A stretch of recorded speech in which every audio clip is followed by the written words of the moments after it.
Welcome in. Today we are going to be looking at the indie tabletop RPG Gun and Slinger. We've got Gun and Slinger, created by Nevin Holmes. Here's the artwork and layout and such. This game is not a dice-based game, but it has a randomization system. I have a set of cards that, if not in theme, at least in color scheme, matches the game. So we'll be using it to demonstrate a few of the game mechanics as we go through it.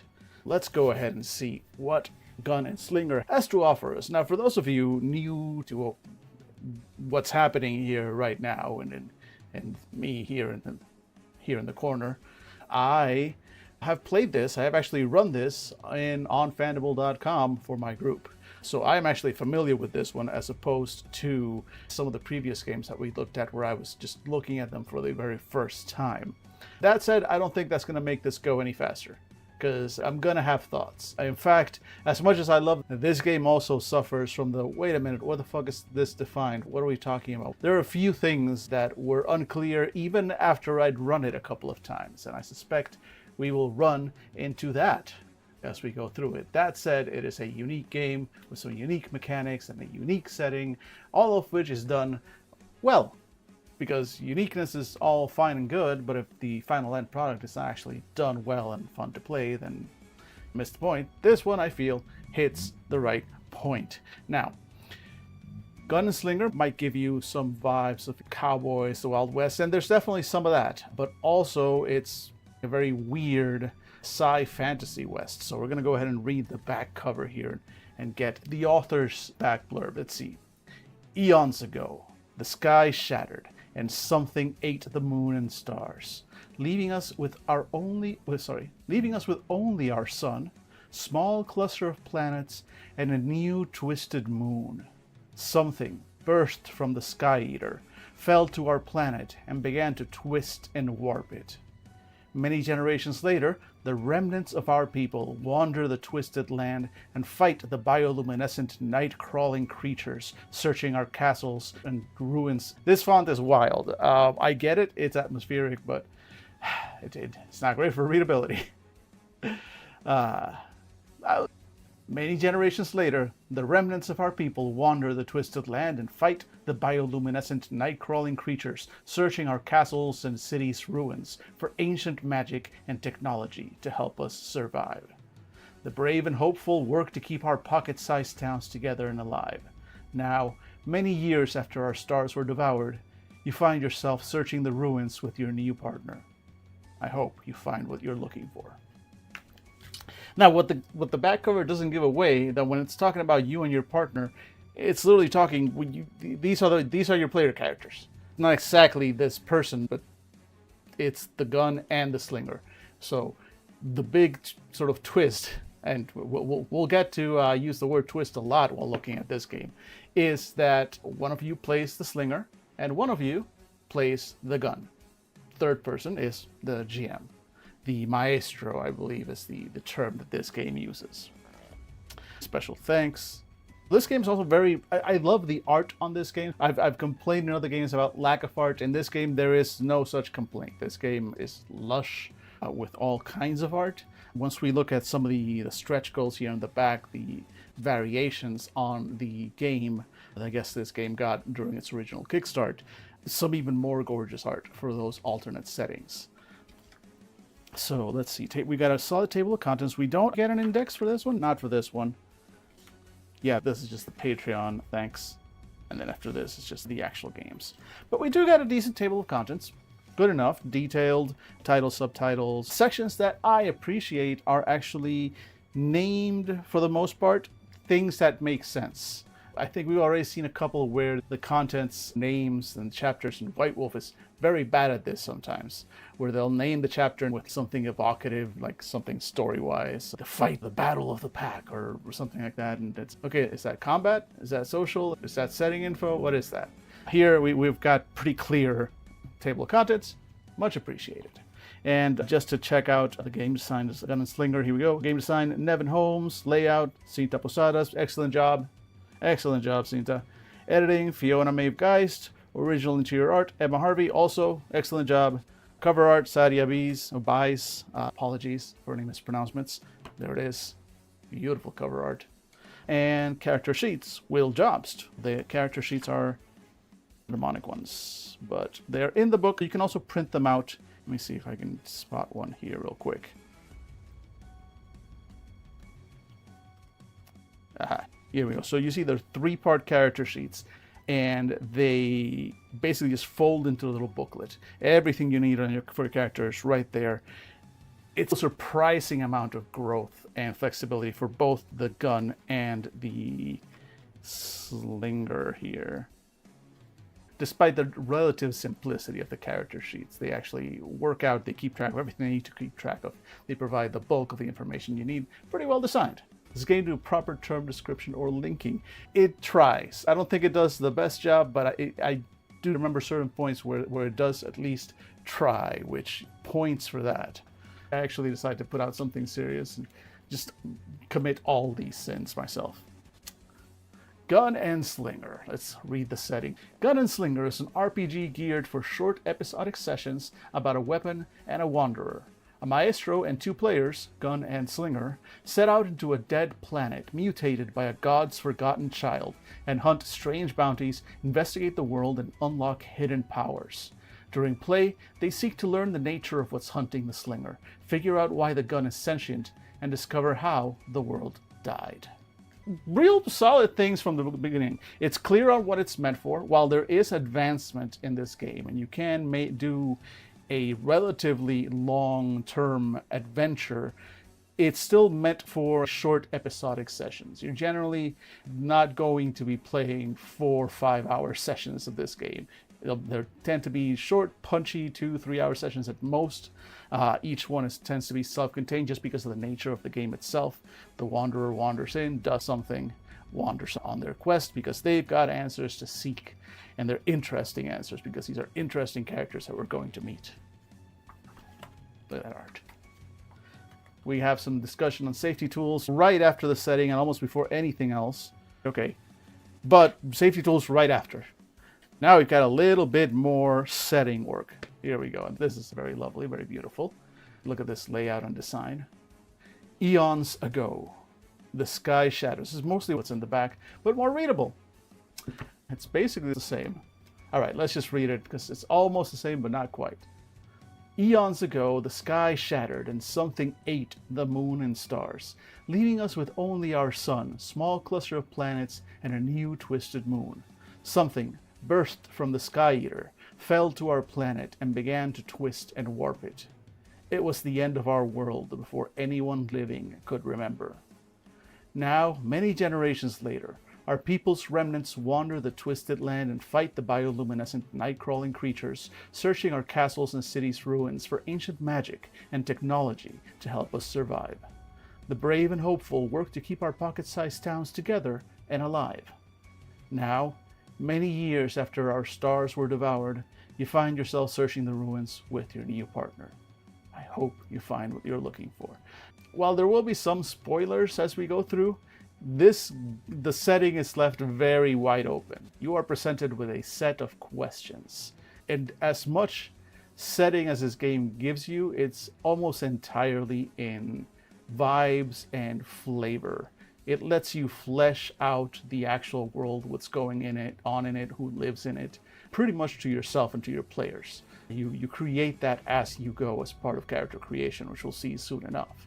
It does an amazing job of giving you just the flavor of the thing. So we'll see that as we go. Let's see, safety tools. Yep, so we've got a simple explanation of lines, veils, and the X card, and an example given speech to introduce the concepts at the table. So I very much appreciate that. Any link to it. So far, out of the indie RPGs that we've seen, this is the best, the one that's done, in my opinion, the best approach to the safety tools. It mentions some specific ones, gives you enough information to use them as is, gives you a pretty good example in case you're unsure of how to bring them to the table, and provides a link if you want more. So it doesn't put the whole weight of the safety tools discussion on an outside link.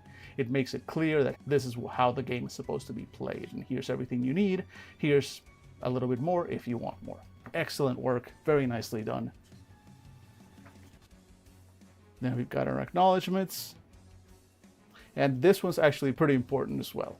because like many indie RPGs, keep your politics out of art. No, fuck that. All art is political, and so these games tend to spell it out a little bit clearer, and I sincerely appreciate that as well. Acknowledgements. The world of G&S houses a wide diversity of peoples and cultures. You and everyone you meet can be imagined however you want. Any and every expression of sexuality, culture, gender, ability, etc. is to be respected to the fullest extent. When you sit down to play Gun Slinger, you agree to punch fascists and stomp on bigotry. You will respect your fellow players and their needs, concerns, and traumas.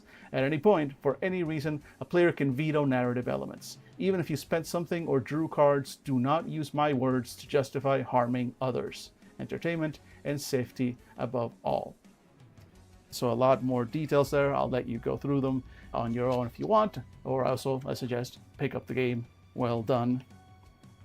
And this little bit here, which I almost missed the first time because I was so focused on this cool ass weird Wendigo creature, but this is a great little bit that it's very easy to miss on first pass, and it's the agendas.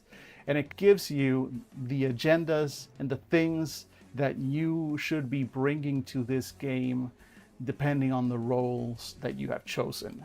For the Gun and Slinger both, so for the players, your agendas say, put yourself in danger, search for what you want, leave people with stories to tell.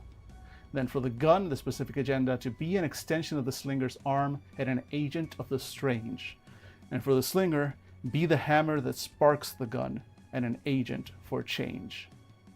For the Maestro, who is the GM role in this game, use the twist interestingly, create intrigue and drama, make the world threatening. And together, all players, do what's most interesting, learn about the world, and escalate imminent dangers. I love that it gives you this. Here's the kind of game that this is for. Here's the things and the attitudes that you should be bringing into this game depending on your role. I absolutely love how that gets included there. My only complaint is it's almost too easy to miss because it's just this little section that you might skip over, as happened to me the first time, because again, look at all this art. It's absolutely lovely. I really dig the design here. All right, so here's what I was saying about the setting. It's going to give you elements of the setting, and it's going to tell you how weird it is, but you'll notice that it's going to give you a lot of blanket statements and past history and mysterious, like it's going to avoid pinning down a lot of details, and that's very much on purpose. We'll read through some of this, because it's an incredible setting and I love it. Setting elements. Gun and Slinger takes place on a planet very different from our own. Eons after a cataclysmic event, people continue struggling to survive. There are no stars, only the sun and new twisted moon. Castles, cities, and townships' remnants are half buried in dirt and sand. Ghosts wander the ruins and cracks. Golden Age magic and technology lie beneath it all, waiting to be exhumed and woken. Some people search for these historical pieces, and others claim them.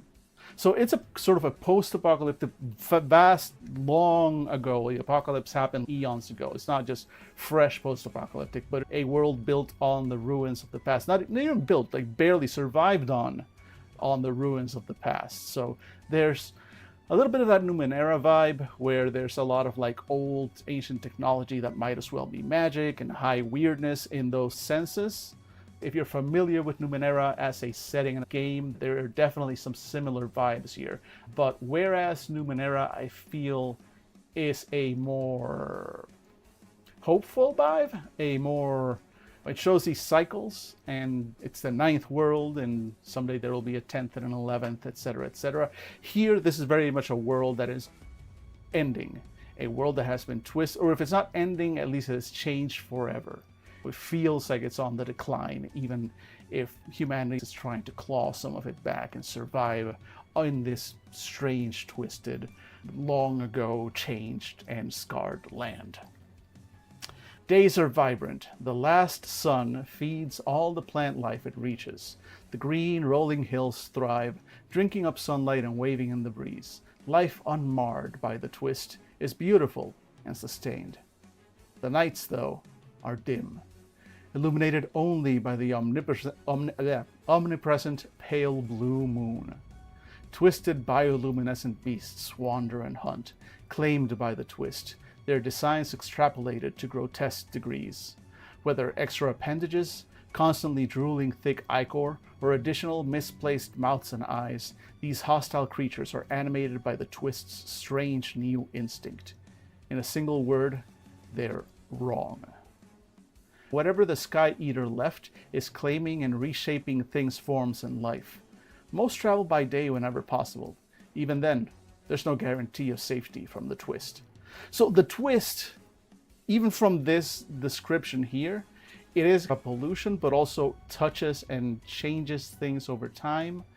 And this whole, like, in a single word, they're wrong, also reminds me very much of things like the novel and movie Annihilation, where an alien, very alien thing, something that does not belong here, either crashed here or came here, and its mere presence is caustic and hostile to the world as we know. And the world as we know twists and changes into something hostile to us merely by its presence.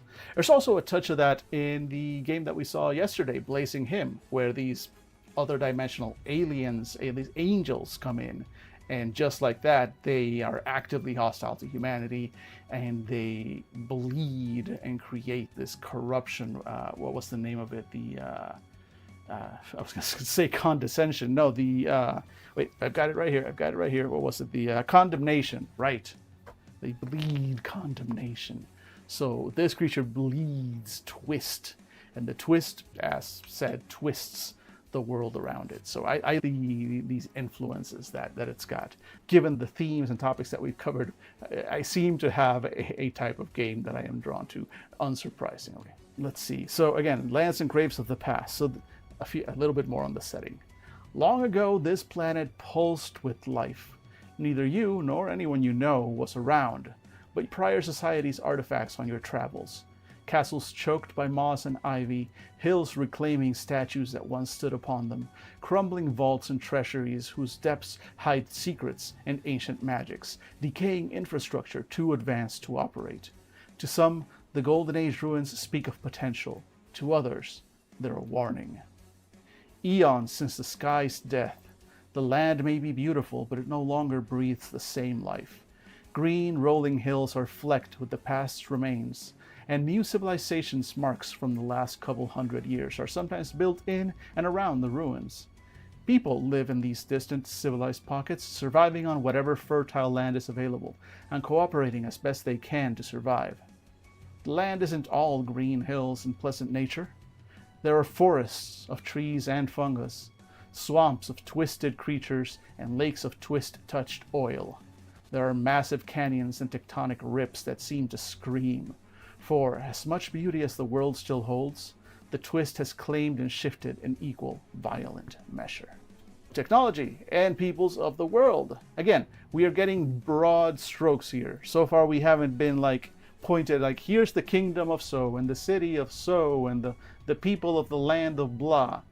It's just the world and the twist. I think we do get some minor examples, but it's all very much just, no, here's the things that exist in the world, the topics, the levels of technology, the nature and the surroundings. But once again, it really does, and I'll give you a preview as we go. See, we have some general factions, some kinds of scholars here that are barely detailed.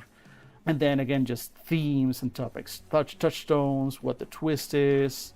And even then, it just explains the twist very much in vibes-based language. When I got to this part, the creatures, I thought, oh, we're going to get a bestiary here. Barely. We got 2 examples.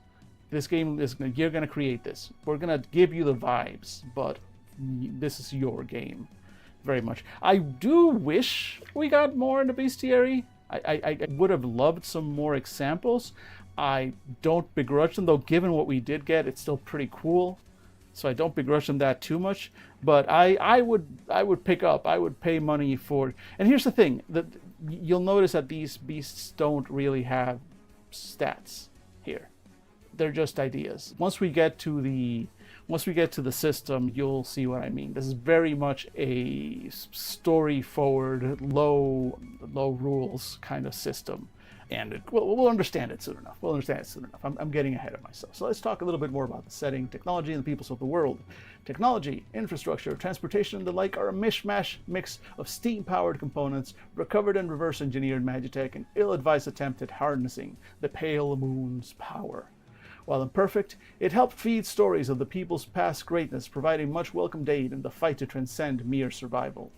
Travel is by horse, cart, foot, and vehicle. Cobbled up low-tech motorcycles and small kit-bash cars zip from city to town to ruin and back. Repaired and upcycled trains run on the last remaining rails people work to recover and improve. Old crafts are passed down, parent to child, evolving as communal knowledge grows.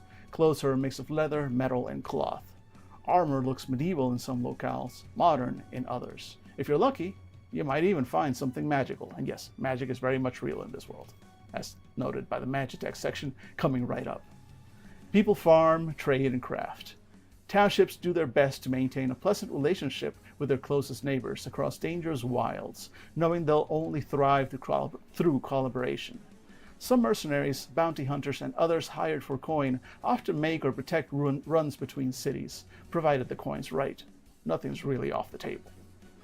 Based on remnants, it seems people traveled off-planet, as made evidenced by a few massive crashed, reclaimed, or hidden rockets. Presently, space travel, even short distance to the sister planets, almost never happens. Most, even provided means, fear the sky. Even if you find someone able, the cost for them to be willing is very high. Magitech. What is Magitech? Magical technology. Magitech is a fusion of traditional technology, circuits, steam, electrical currents, massive machinery, with reclaimed magical remnants. They're more efficient or can do things in unusual ways. In Gun Slinger, it's essentially a way to create interesting, anachronistic technology attributable to magic and the long-past golden age. It's our equivalent of a wizard did it. Use it to make cool shit exist in your world.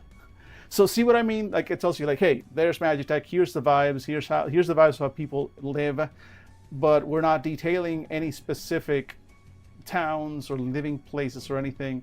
We're telling you the Magitech is here and what to use it for. It exists in a vibes, there's very much a vibes-based game design that we've got here.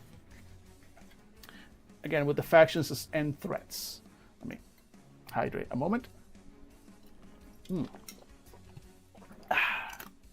Factions and threats. There are a few things that are, without a doubt, threats and... Oh, there we go. Shine away. Threats and antagonists to the world's peoples. Firstly, the twist and all it has claimed. Malevolent monsters, furious flora, and troublesome titanic beings make the wilds dangerous. The twist can influence everything anywhere, and can even shape the world. It's constantly working towards some unknowable goal. Look! That's all I ask from other games. P23. Now that we already mentioned the twist a few times before. I did forgive it. Technically, I would have liked to see that P23 earlier on, as soon as the twist is mentioned, I guess first time in the book, because it's definitely not the first time. But, hey, look, here we go. Now that we're discussing the twist a little more, here's how you get to that. Hey, look, at least, we're starting to see the kind of thing I like to see. And then the various independent assemblages beyond the township or city's general populace. Bandits, mercenary companies, and other freebooters prioritizing their needs before others. Some for money, others for fame, and some simply like the thrill. There are as many of these groups as needed to fill out your world. And then there are the scholars. Curiosities endlessly piqued by the twist. They go to incredible lengths to study it, attempting to decipher its cryptic, unknowable ways. Wizened elders, ecstatic apprentices, and adventurous bookworms. The twist interests all kinds. Though there haven't been any major discoveries, the world scholars are unyielding in their hunt for knowledge.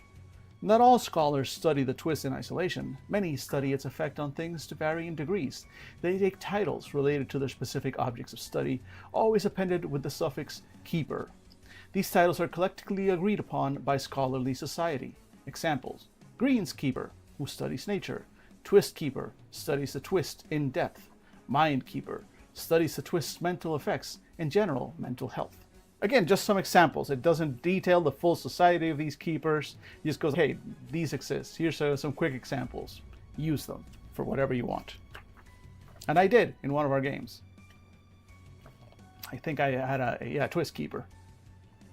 Spoilers if you're not caught up. Not huge spoilers. A twist keeper exists in the game. Okay, so this is good. This part here is very well done in that it gives you the tone, just in case what it's giving you so far, the description, the setting, it's not quite enough. Gasp. Anyway, it's not enough. Here's a little bit more sort of detail on what they're going for with this game. There's a lot of room to play in Gun Slinger's setting. There are no provided cities, landmarks, or creatures. Your world's places, people, and possibilities are created collaboratively by everyone at the table and discovered through play. There are a few key aspects of the game world to keep in mind. So see, it spells it out literally and directly for you that, hey, you're making up this world. But here's the touchstones. So long as you keep these things in mind, you're playing in the world of this game. So some touchstones, for example, are the beautiful and strange nature of Nausicaa of the Valley of the Wind, the ancient civilization's remnants and magic in The Legend of Zelda: Breath of the Wild, Trigun's alien landscapes, struggles with destructive nature, and fighting for survival in harsh lands, Pitch Black's horrifying darkness and violent monsters, Subnautica's alien flora and fauna, both massive and minuscule, and Outer Wilds' unsubtle existentialism and fireside guitar plucking. All of these, by the way, are excellent. I have played or experienced each and every single one of these, and probably a big reason why I love this game, because all of these resonated with me. At its heart, Gun Slinger's world is one of survival, mystery, and danger. Civilization is stabilized in isolated pockets within a hostile landscape between locations. Your game may only have one quote-unquote major city, you decide. Travel and... Wait, I'm losing track of where I'm going. Civilization has stabilized in isolated pockets within a hostile landscape. Your game may only have one major city. You decide. Travel between locations is slow and arduous. People walk, ride horses, and even ride machines cobbled together from weird magical remnants and janky technology, which is, by the way, what Dave and Jesus did with their characters. And because I love them, and for no other reason, motorcycles exist. Opinionated game design, which I agree with. Motorcycles should always exist. Big fan of that. I only experienced half of those, and those still hit the vibes, right? You should experience the rest of them. They're all good. The world in general is pretty dangerous. Roaming nighttime creatures are far from the only threat. There are dangerous flora and fauna, remnant magical mechana. Remnant magical mechana, actual ghosts of varying hostility, and bandits or even ruthless shithead leaders. Everyone fights to stay alive. So that's the world. Those are the touchstones. That's the world that you're in now. Let's see. Remember how they pointed us at page... Wait, did they point us at page 23? They did. Okay. Hey, Gun Slinger. You pointed me at page 23 for the twist. It's actually page 25. Points for the attempt, but you missed by a couple pages. There's a couple of moments like that in this book. I hate to admit it. You hate to see it. But anyway, let's get a little bit more of, again, and you're going to see that it's a vibe-based description of what the twist. You're never going to get a list of these are the specific twists, specific tests of twist infection or sort of thing. It's very much, again, a vibes-based kind of system here.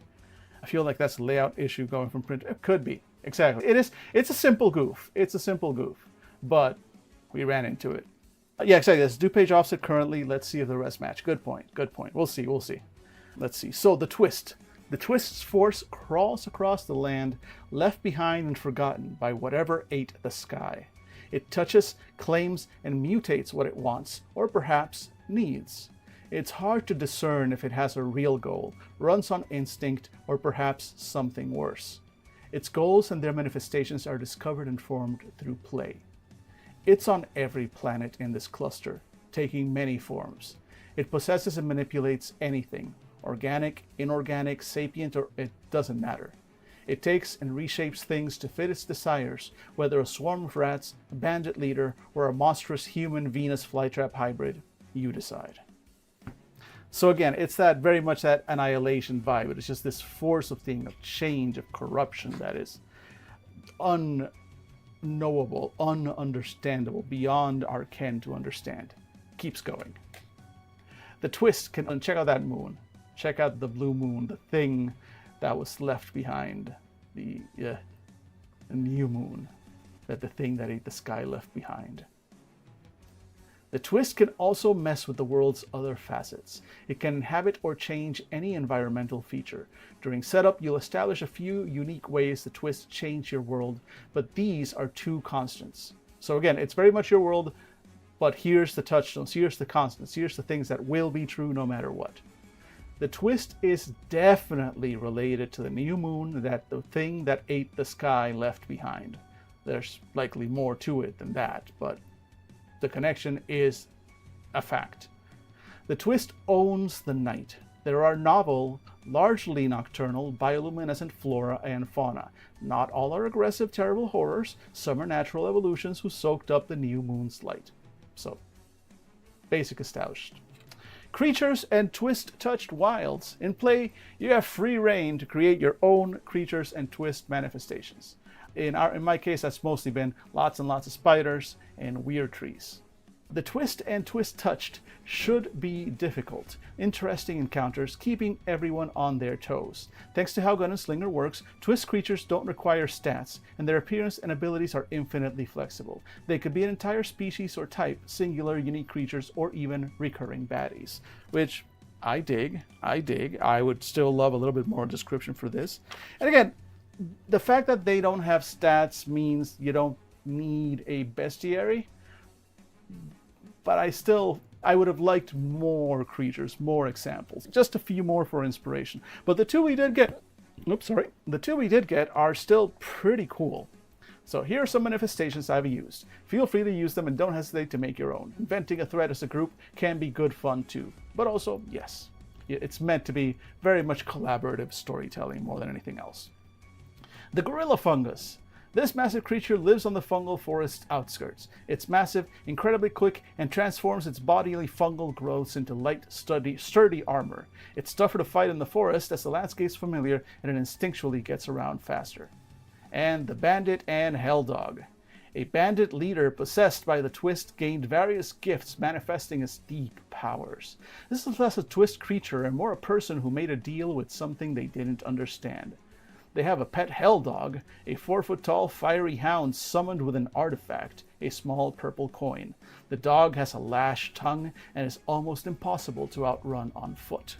Look at that thing. That is cool as fuck. I would have loved a few more ideas like this just to give you more inspiration, because these are great. That said, I love them, and they definitely covered the gamut from just mindless beast to intelligent, dangerous, yet still deeply strange, yet at the same time once human, so in a weird way relatable, enemies.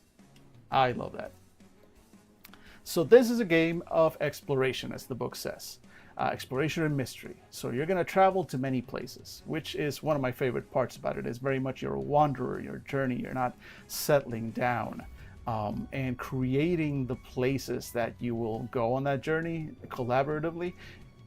Lots of fun. Original Session 0, Session 1 character and world creation in this game. It has been a lot of fun in my experience. So be sure to name everyone met and every town and outpost visited. Doing so helps build the world, further realizing it and providing places and people to return to. When visiting a new town, name it and answer, what's the weather like? How are the roads? How do they stay afloat? When meeting a new person, name them and answer, what are their pronouns? What's their worry? What's their need? In my case, I already have a basic plot for the adventures that I've run, but at the same time, this game is meant to be collaborative storytelling. The group, everyone in the group is going to also just be adding elements to the game. Let's see, yeah, I can see the line to once human you're making with that, but also why stop there? Humanoid enemy types from all games are on the table. Clickers, RE zombies, Metro, exactly. No, you can go pretty wild with this. Again, I would have enjoyed Definitely more examples of the kinds of creatures and beings that would exist in this world.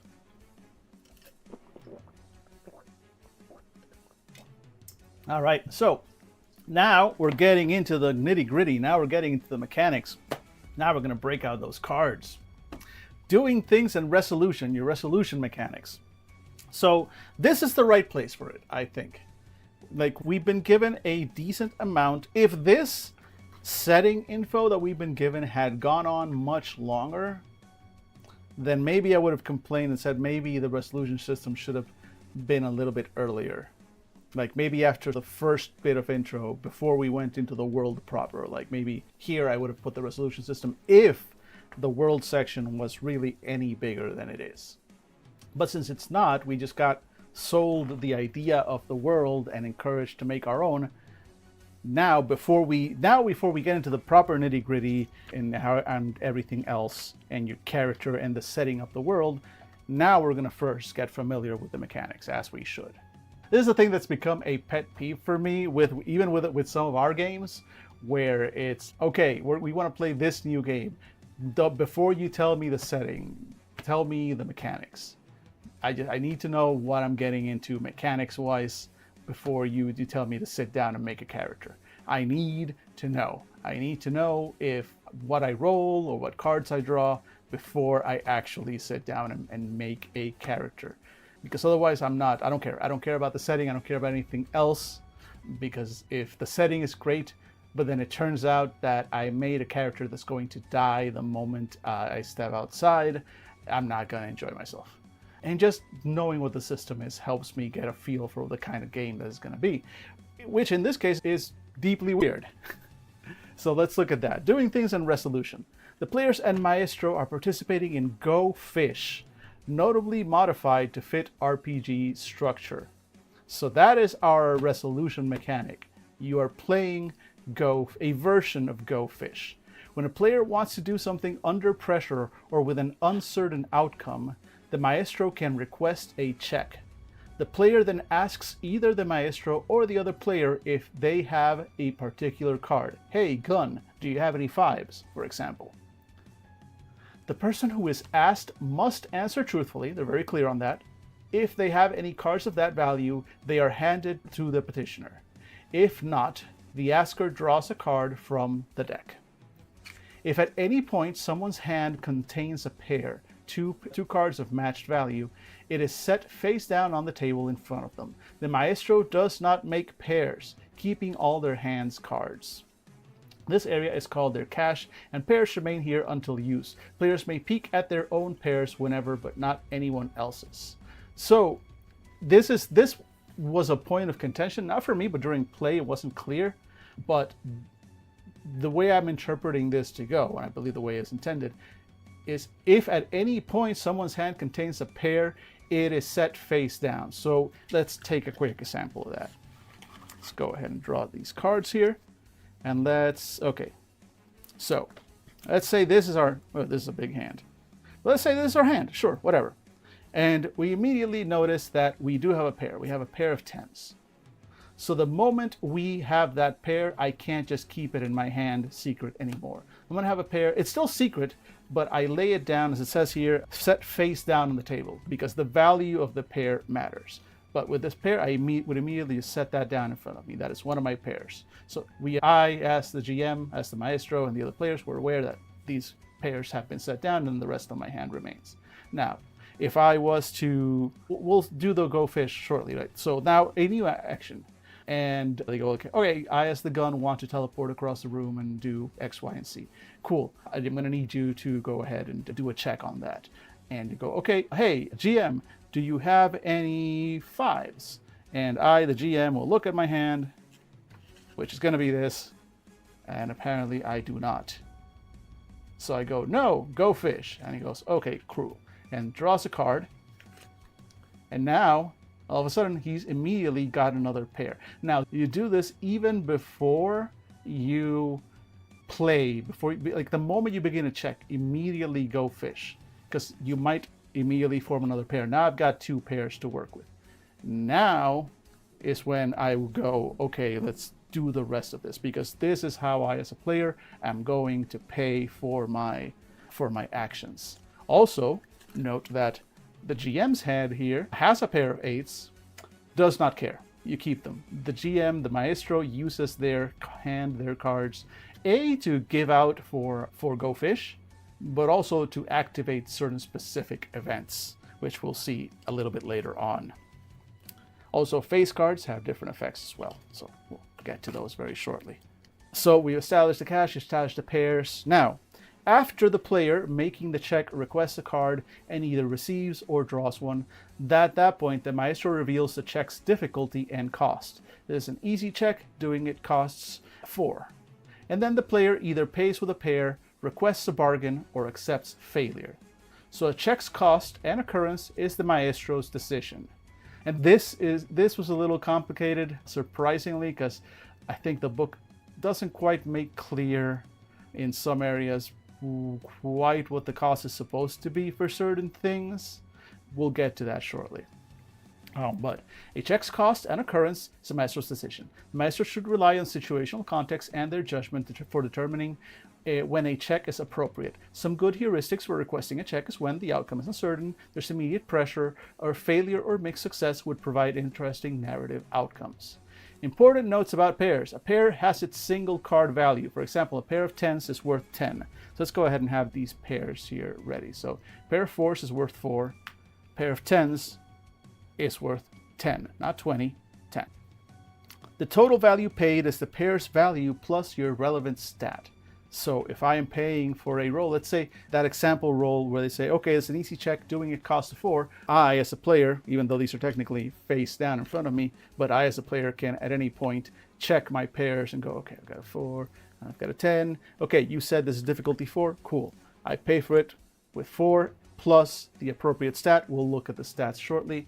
But even without the stat, that would have been a success because that was very easy. I'm not going to waste my 10 on that when I have a 4.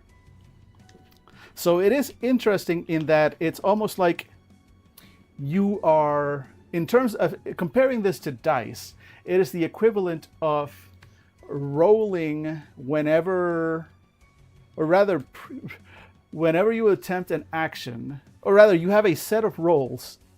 In certain rolls, you set aside their results and keep them. And then anytime you have to make a check, you make another secret roll, and you might or might not keep it.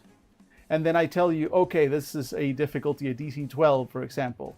Then you would look at your stored rolls and use probably the closest to a 12 that you've got, plus your stat, your modifier, to resolve that.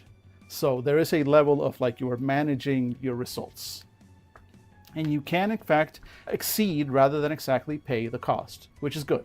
Because, for example, if a difficulty 4, I already have 4, and let's say my appropriate stat is a 2, that makes it a 6. That's still a success. You can meet or exceed the result. Straightforward. Good to know. Other actions happen with checks. See basic moves. This is a basic check. The most basic thing, one player doing a thing by themselves. And I think where this was unclear is that it only tells you like, okay, so an easy is a 4, but it doesn't give you any more examples here. Later on,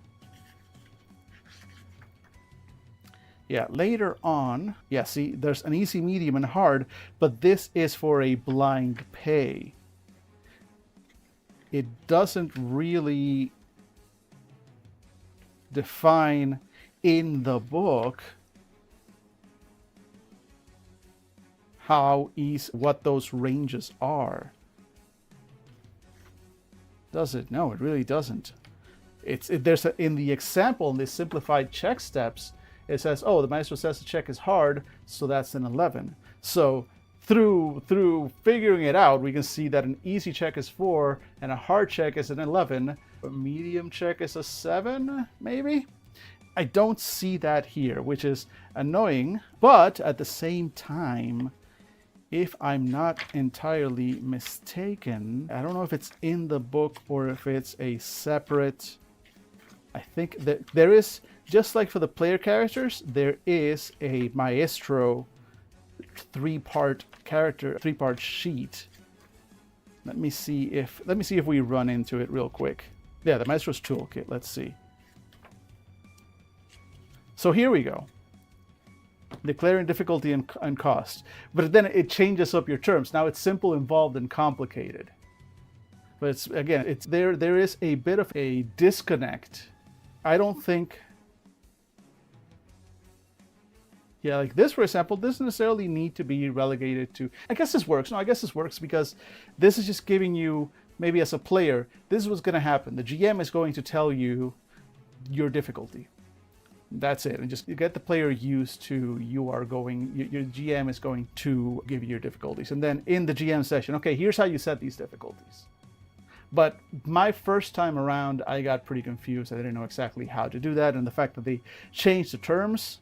Early on, they go hard and easy, and now they go simple, involved, and complicated. It's not a huge problem, but switching terms halfway through does feel a little weird, and definitely helped me, because when I was looking for this, I was looking for hard, easy, and complicated. Or sorry, simple, easy, or easy, middle, and hard, or whatever. Point is, I wasn't looking for these specific terms, and I think I leafed through them a couple of times as I was going. So that was a bit more annoying.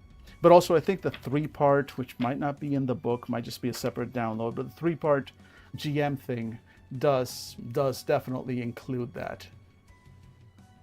And let's see here. Okay, so that's the basic check. You get the general idea, you get the general gist. That's how you do an everyday action just for your player character. However, there is something more. Well, first of all, before we get that, how to treat stats. So they did mention right here that whenever you pay you pay a pair to pass a check, you add your relevant stat. And so what are your stats? Because the human, you feel, okay, probably I know what their stats are going to be. No, you don't. But for the gun, what are the stats on a gun? As a character rather than as a weapon. Right? And so it's interesting, the stats that this game has, I like. So your stats are intentionally flexible and interpretive. While geared towards a few fairly obvious actions, they have a wide variety of uses. When determining which stat a check entails, first focus on how you're accomplishing your task, working backwards to determine the applicable stat. If you don't have a situational man, what is with my pronunciation today?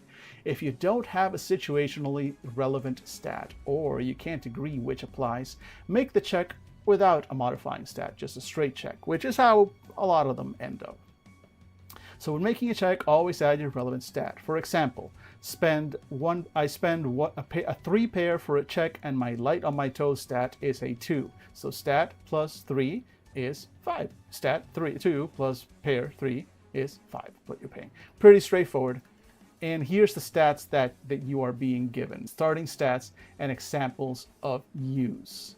And so the first 3 here are for the gun, and the other 3 here are for the slinger. So your 3 stats as a gun are embodiment of magic, the gun's relationship with magic, how good are they at it, how much do they know, usable for any magic adjacent check. And this is, I really love the separation between the magic and the twist. We'll see that shortly. Sharp for a gun. How clever are you? How smart? How physically sharp? Primarily concerned with quick wits and knowledge, but if you want, can be taken literally. And just a little bit mean. Are you an angry gun? Intimidating? Short-tempered? This covers all of those and anything else you can imagine. So those are your 3 stats as a gun. As a slinger, your 3 stats are, I've been around. How much have you traveled, been a lot of places, learned a lot of things? Consider this a measure of worldly knowledge. Wisdom concerning the world's workings and ability to find things. It's even used for reading people. Good in a fight. Maybe you're more brawn than brain. Usable for a fist fight or perhaps intimidation. Maybe even sizing someone up. And light on my toes. How fast are you? How good is sneaking? This could even cover maintaining footing or balancing on shaky ground. So the human stats are a little bit closer to classic charisma / wisdom, strength and dexterity, strength and constitution, dexterity, movement, speed. Meanwhile, for a gun, it is knowledge, but specifically it's magic. Your stats are magic, intelligence, and just mean. Magic, intelligence, and mean. All right, so once again, simplified check steps. Okay, so this one is, oh, so here's, actually, these 2 pages I feel should be backwards, because here's some concepts that affect the simplified check steps.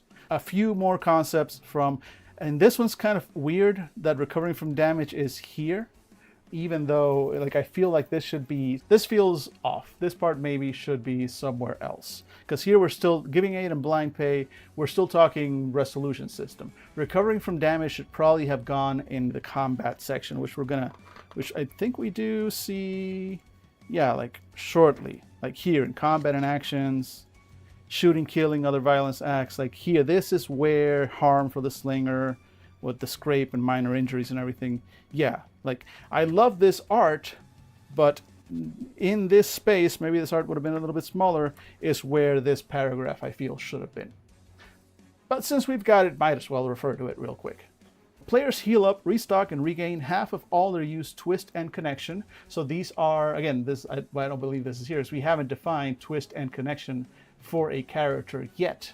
What those means. These are actual currencies within the game that you spend to activate certain powers and abilities. And so you recover from those every time if you're in a safe place when a session ends. Not if you end on an intense cliffhanger like amidst a shootout. As a heuristic, camping somewhere relatively safe means you'll heal. You can also, so your twist and connection is weird because it is damage. It's not even, there is harm. There is an actual injury and damage and scrapes thing, but they're referring to your twist and connection, which are a currency mechanic that you spend to activate certain abilities, but referring to it as recovering from damage. So this entire paragraph here is weird. It is not only in the wrong place, but it seems to be referring to the wrong thing. It's more like just recovering in general, which again probably would have been better included here. Whatever. You can also recover using items, paying a doctor, or with extended rest. Just remember, time moves ever forward. Okay, cool. Now back to actually talking about the system, because as we saw before, so far it was just one player trying to pay the cost of a thing, right? But what if the other player, the gun for the slinger or the slinger to the gun, they're like, hey, I want to help him with this. How do I aid him? Giving aid. Players can aid one another once per check by describing how they are assisting and paying a single from their hand, adding it to the total paid. And this is really interesting because, let's put the book aside a second, because, again, let's go back to our player here. So we've got our pair of 10s and our pair of 4s, right? And we don't want to use that 10 yet because that's going to be useful later. We are starting the game. And this is our hand, right? We have, let's say this is our hand as player 1. Meanwhile, we've got player 2 also has, they've got this hand. Sure, why not? And hey, they've got a pair of 3s. Not that it matters for the purpose that we're going to do, but let's see, player 1, there we go. Player 2, and let's just see, he drew back. Okay, so this is his current hand. This is current hand. And this is the other one. Here we go. Look at this. Look at this. And then so let's go through the process. So player 1, the gun, says, I am doing a thing. I, as the GM, this is going to be my hand. I, as the GM, go, all right, that's going to require a check. I, as player, go, okay, cool. I want high cards. I want to make pairs. And my strategy, the book doesn't say this, but as a strategy, I want to take high cards from the GM, from the Maestro, and I take low cards from other players. So if I'm asking for a 3 or a 5, I'd probably ask the other player. But if I'm asking for let's say a 7 or an 8, then I'm going to ask the GM. So in this case, I'm going to go ahead and say, okay, Maestro, do you have any 8s? And the Maestro looks at his hand and goes, go fish. Because he doesn't have any. No 8s for the Maestro. I'm going to keep that here. And no, go fish. All right, great. So then I, as the player, reach into the deck, take out these jokers. Joker. There we go. I draw from the deck and I get a queen. That's going to matter later. Not for this example. I also don't want to use my queen yet. Okay, cool. Once that is done, then the Maestro, signified here by his hand, goes, cool. So that's a medium difficulty check. You're going to need a 7 to pass it. And I go, oh, damn. Now, let me check something real quick. Does it say here, player can aid once per check? That's how they are assisting. Okay, so I go, damn, and I turn to the other player, the Slinger, here, and I go, damn, because I don't want to spend that 10 yet. I don't want to spend it. This is difficulty 7, and let's say my appropriate stat for this is a 2. So if I play that 4, that pair of 4s, that would only get me to 6. That's not enough. So I turn to my buddy and go, hey, can you help me? I don't need a lot. Just whatever you can spare. The other player, instead of looking at his pairs to help you with, he's only got a pair of 3s, which would be enough, but he can't actually help you with that. You help the other player with the cards that are in your hand.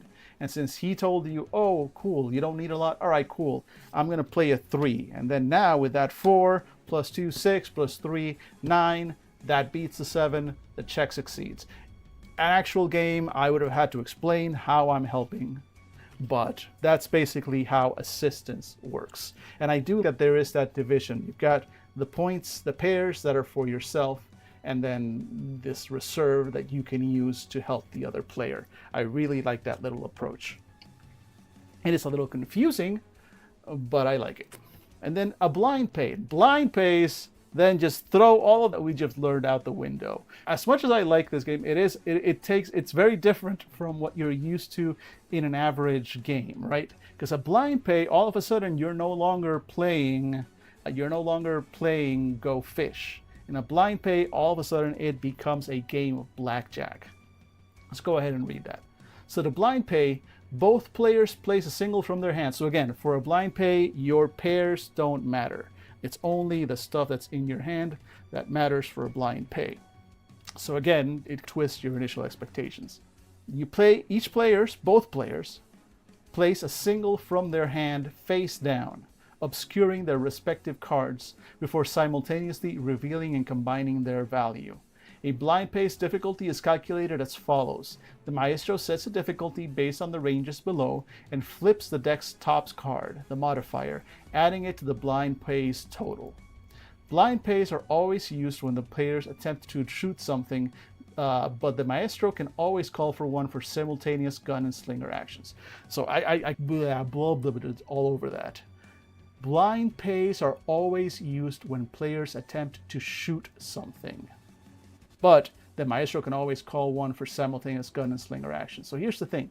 When the gun is fired in this game, and they will state that outright in the book as well, the gun cannot fire itself. It requires the gunslinger to fire it. But also, the gunslinger cannot fire the gun if the gun does not wish to be fired. And in fact, that came up in our game a couple of times. Say Suzu was playing the slinger rather, drew Dave as the gun, and went, and I shoot the guy. And Dave's, no, you don't.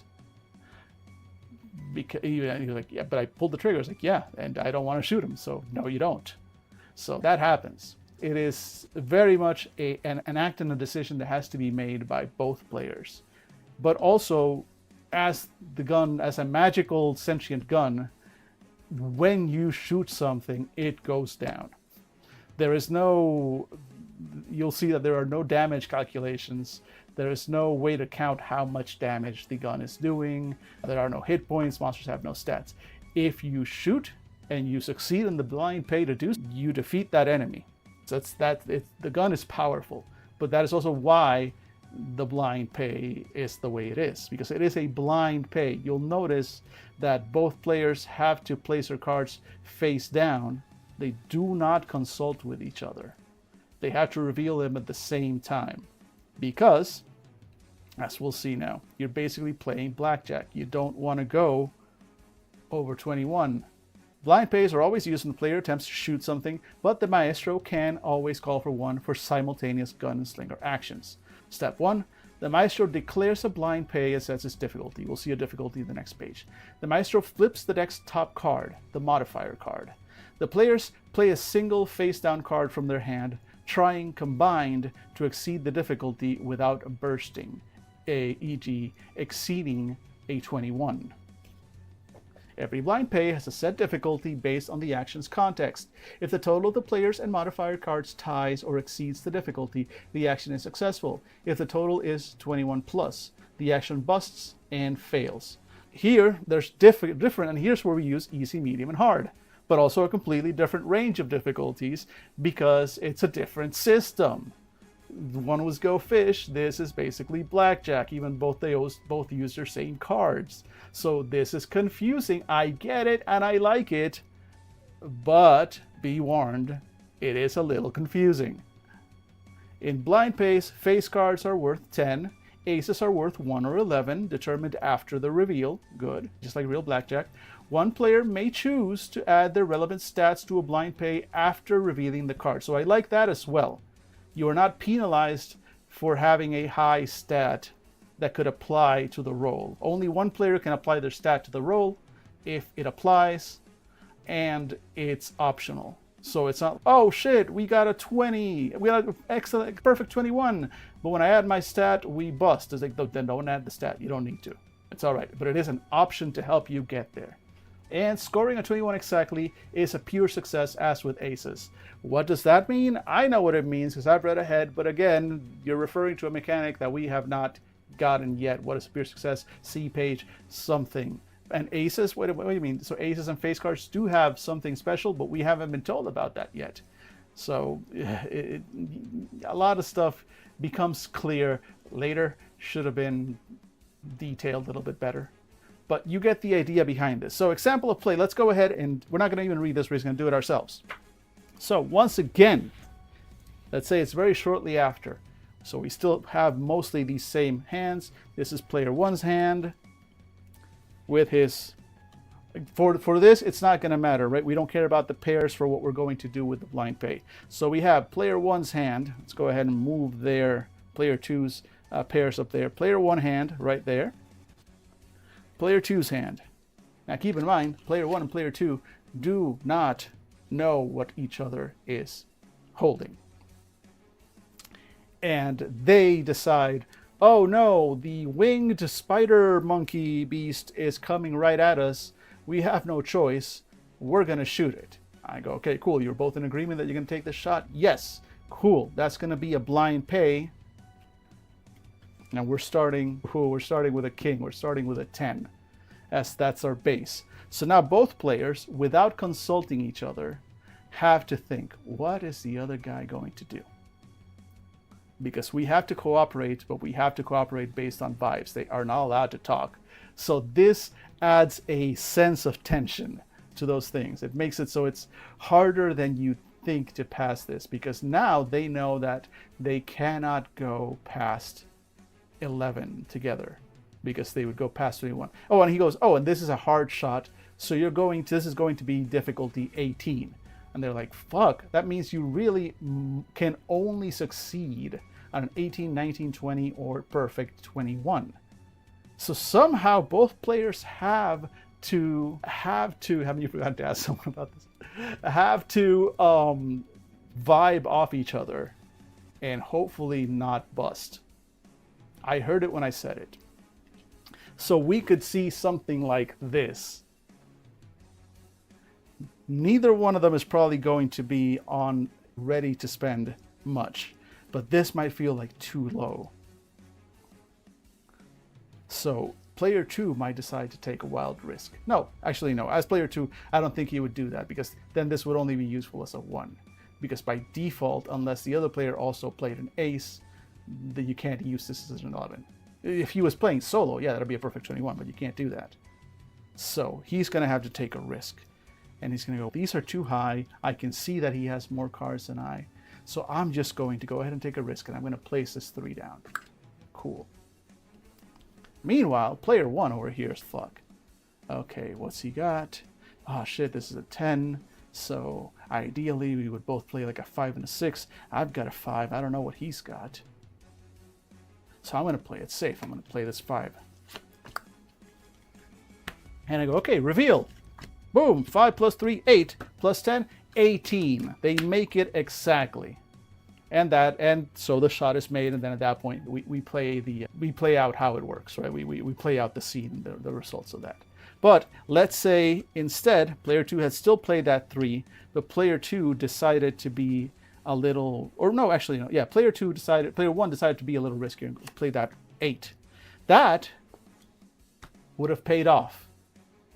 Because 8 plus, actually no, that wouldn't have paid off. Let me see, 8 plus, no, it would have paid off. This is 11. This would have been a perfect 21, which would have been a perfect success, basically success plus. They'll explain that a little bit further in the book. So you're almost literally gambling in this game for real. But sometimes it pays off.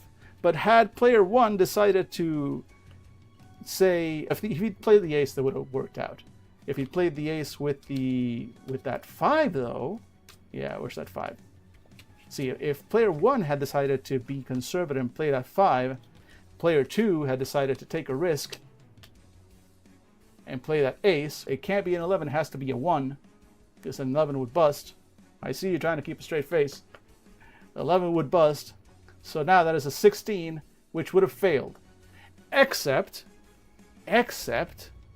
we did say we have a stat, and we've established that for all these rolls, the relevant stat is going to be 2. So at that point, I can go, hey, wait a minute, I will add my stat, making that an 18, and succeeding in the blind pay. So again, multiple ways to succeed in a blind pay. Not that hard unless you're bad at gambling, which you might be, probably should be, for your own sake. Stay in school, kids. Don't go to the casino. Also, straight face. Get it as in a straight flush, as in the card. You should all play Balatro. It's a good game. Let's get back to Gun Slinger.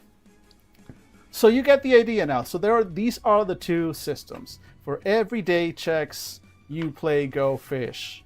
If the Gun and the Slinger, want to do something cool together, you play Blackjack.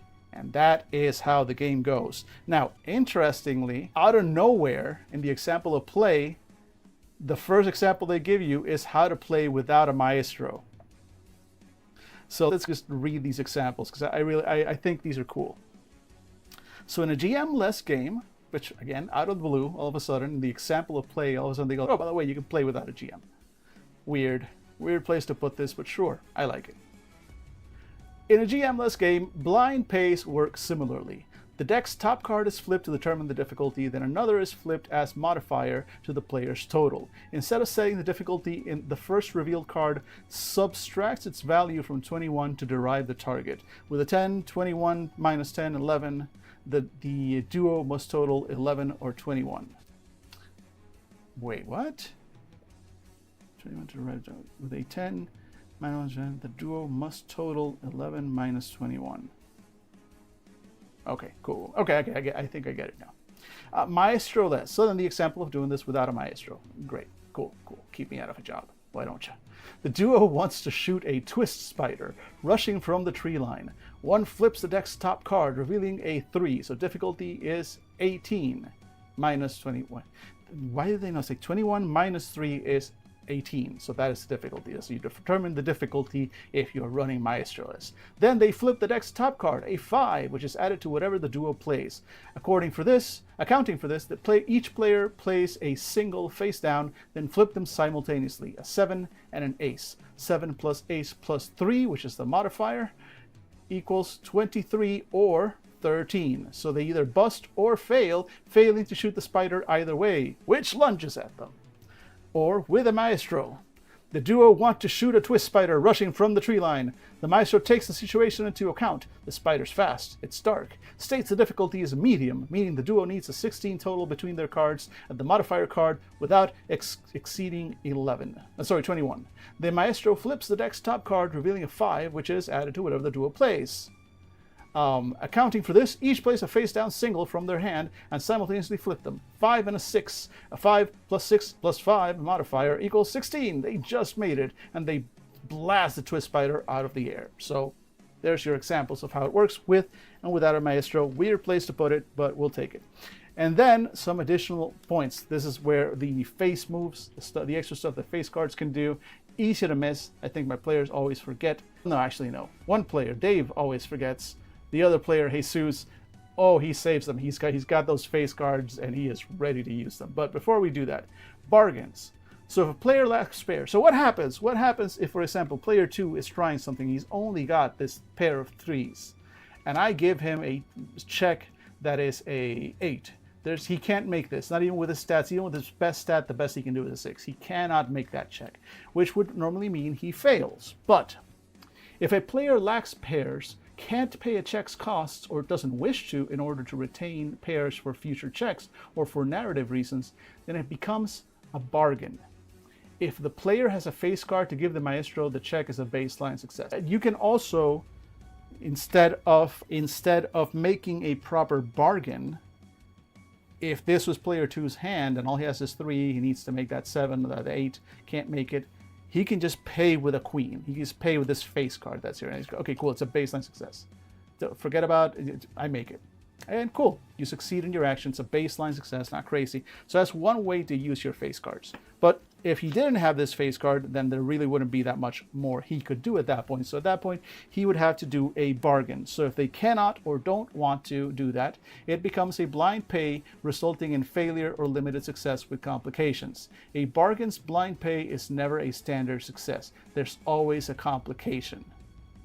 So there is a bargain's blind pay resulting in failure or limited success with complications. So at that point, a bargain, there's no way I can do this. So at that point you're going, let's make it a blind pay. You can still fail, or you might succeed with complications, but you have to go through a blind pay, which it's tricky to do. But it is an option if you really want to push through. You can do a bargain, because no matter what happens, there's going to be complications. That's the bargain that you're making. Now, face cards are special. First thing, face cards do not pair. So if you have a pair of queens, you don't place them down here with your pairs. Face cards are singles. And so again, let's see. Oh, so this is a good hand because we got some examples. You got a king and an ace. So if you have face cards in your hand as a player, there are separate GM moves that you can pull with your own face cards. But as a player, if you have a king, here's one. It is a symbol of luck used to succeed at any check, including on other players. So that one's come in during my games a couple of times, where one player will fail and the other player will go, you know what? No, he doesn't. And just lay down that king and the check succeeds. So just an instant win card. But it's a basic success, but it's a success and it can be used on others. Meanwhile, a queen is a symbol that thrives in every environment and can be paired with any non-face single to produce a pair. So I don't have any queens in my hand right now. Let's see if we can pick one up real quick. Here we go. So let's say I have this queen and I have this 8. And that check would have been difficulty 8 normally. Right? That's the one I was saying. It was a difficulty 8 and all I had was a pair of 3s. And I go, you know what? Boom, pair 8s. Now that queen matches a pair 8s, I succeed on my check. So that's one thing you can do. It's basically a wild card. If you have a jack, do I have any jacks? Yay, there we go. If you have a jack, then it is a symbol that knows a good deal when they see it. Play any one time to draw 3 cards, which Jesus once did. He had like 3 jacks in his hand. He's boom, later. I draw 3 cards, and then he got like another jack. Lay that, got 3 more cards. Before I knew it, he had like 10 cards in his hand. And then a few of those were face cards, which he then proceeded to use to fuck me over. Good times. Much appreciated. And then the aces. So the aces, just like if you hit a perfect 21 on a blind pay, if you draw and play an ace, that is always good to have up your sleeve. Playing one is a major success with an extra effect. So either you gain extra insight, you pose a question to the table and you collaboratively answer it, you gain or maintain the upper hand determined collectively, or your result improves remarkably. So basically it's just success plus super success. And then if your hand is empty, if instead of doing the Jesus thing, you've just been playing one and you run out of cards, you played your last, there we go, you played your last pair of 8s, and you are out of cards. At that point, you draw 3 cards from the deck. I'm making such a mess of these cards. Holy shit. Draw 3 cards from the deck. This needs a shuffle, but hey, hell of a hand. And then just keep going. So that's the system in a nutshell. That is basically how you resolve your actions, how you do things together as the gun and the slinger when you want to do that. Now we're going to see what weird shit you actually can do. This is how you do the weird shit in system, in the game mechanics. Now we're going to take a look at what we actually can do, but it is an hour and a half into the stream, and that is a perfect time for me to, before we jump into the next step, which is going to be, I believe, combat. So for combat and actions in this game, so combat and Gun Slinger's other action scenes don't follow a strict turn-based format. Again, this is not D&D. It is very much theater of the mind and just making it up as you go along, very rules light. Also, those cards look insane. Oh, the cards, so there's nothing special about these. These are literally, I picked them up at CVS. They're a simple plane of the Stargazer type bicycle cards. I literally picked these up at a corner grocery store. They are very nice considering that they are just from a grocery store. I really like the design on them, and they were coincidentally very close to the color scheme for the game that we were looking today. So that's worked out well because this game specifically uses cards to do its resolution. So hey. All right, so yeah, as it says here, instead it uses theater of the mind, where combat and action are played out following actions and responses flow, allowing decision making based on what's sensible within the present fiction, rather than worrying about movement, speed, and initiative. Oh, you're from India? We don't have those cool stuff. All right, no worries. Yeah, like I said, this was just a regular everyday grocery store or drugstore that I found them at. So you could probably find something similar if you find any shops that sell just regular playing cards. But yeah, these were not particularly special. They were the same price in the same place as just regular, more kind of boring playing cards. I was just lucky enough to find these. So let's see. As players take action, the situation changes and evolves. Characters present react to outcomes dictated by their own goals. For example, players in a tense saloon may attack a bandit. Outcome dependent, the bandit could go down before counterattacking, or someone across the room may step in if they miss. As with other scenes, the Maestro and players should freely discuss combat and action. If you're unsure what happens next, talk it out. So as you can tell by the rules, the game doesn't really give you a lot of hand-holding and mechanics here. It is pretty much just treated as any other check, any other action resolution in the game. Except, of course, if you're shooting the gun, then you're doing a blind pay. Otherwise, you're just using whatever abilities and actions you want to take during combat. Combat is, as opposed to a lot of other games, it's not a separate mode within the game. It's just one more action. It's one more thing that could happen as part of the narrative. See, shooting, killing, and other violent acts. Violence may be simple to enact and reliably terminates conversations, but there's always another way to solve problems. It's important to remember that violence is enacted against a person whose world you're exploring. They do make a point of that. You're a wanderer. You're coming in from outside. So when you enact violence upon the people that you meet, remember that you came from somewhere else to do that to them. What are your motivations? Why are you doing this, right? And the game is very clear about this. It's not a game about just the Gun Slinger walking in and shooting everybody and going on, because, as I mentioned earlier, when the gun fires, the problem gets solved. The conversation is terminated, as the book says. Like, it is over. The thing that you aim for is dead. That is how the gun works in this game. So always consider other options. You gain next to nothing harming someone or something. And that's what it's trying to remind you of, that it's not just like in D and other games, like combat is the point. Here, combat is not the point. If things have gone to combat, this is probably the worst situation. This is the worst solution to the problem, because you're probably not going to get more information. However, you might be just fighting mindless monsters. There is that, and that can be fun. And actually firing the gun and getting off really cool anime bullshit level effects, very fun. But again, this is not the game. It's not a tactical combat game, and it's not a murder hobo game, which I think is what they're trying to do here. Which it says like that they make this point going, when committing an act of violence, always be prepared for consequences. So the gun, and here's where it says it specifically, the gun cannot be fired unless both gun and slinger agree to shoot. Before firing, both draw a card, making any new pairs. Shooting is always a blind pay. Always a blind pay. You cannot shoot the gun with a normal check. I think I did that earlier, during the first time I ran this game, I allowed the gunslinger to shoot the gun with just a regular check, and the gun agreed, because it was just for like effect. They were just like shooting a coin out of the air or something. It wasn't an actual combat, and I didn't want to. It didn't have the pressure on it that a blind pay normally would have put. So that was an exception, because I really didn't consider that a real like shot from the gun. That was just a magical effect. That was just them showing it off. Yeah, rule of cool applied, exactly.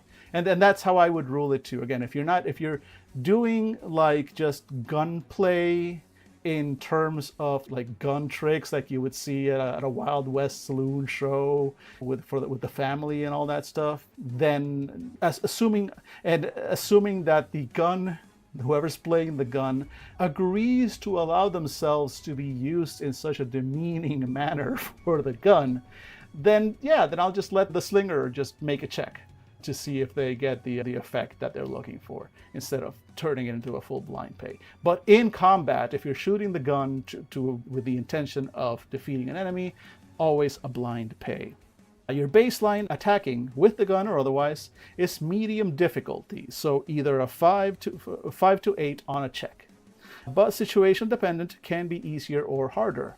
When players are attacked, they must pass checks with the same baseline to avoid being hit. Again, just your baseline is like the difficulty level of the enemy, of the monster. Again, enemies don't have stats, but this is how you would make it. Like a 5 is an easier monster to beat than a baseline 8 monster, especially since we're talking about checks, not blind pays.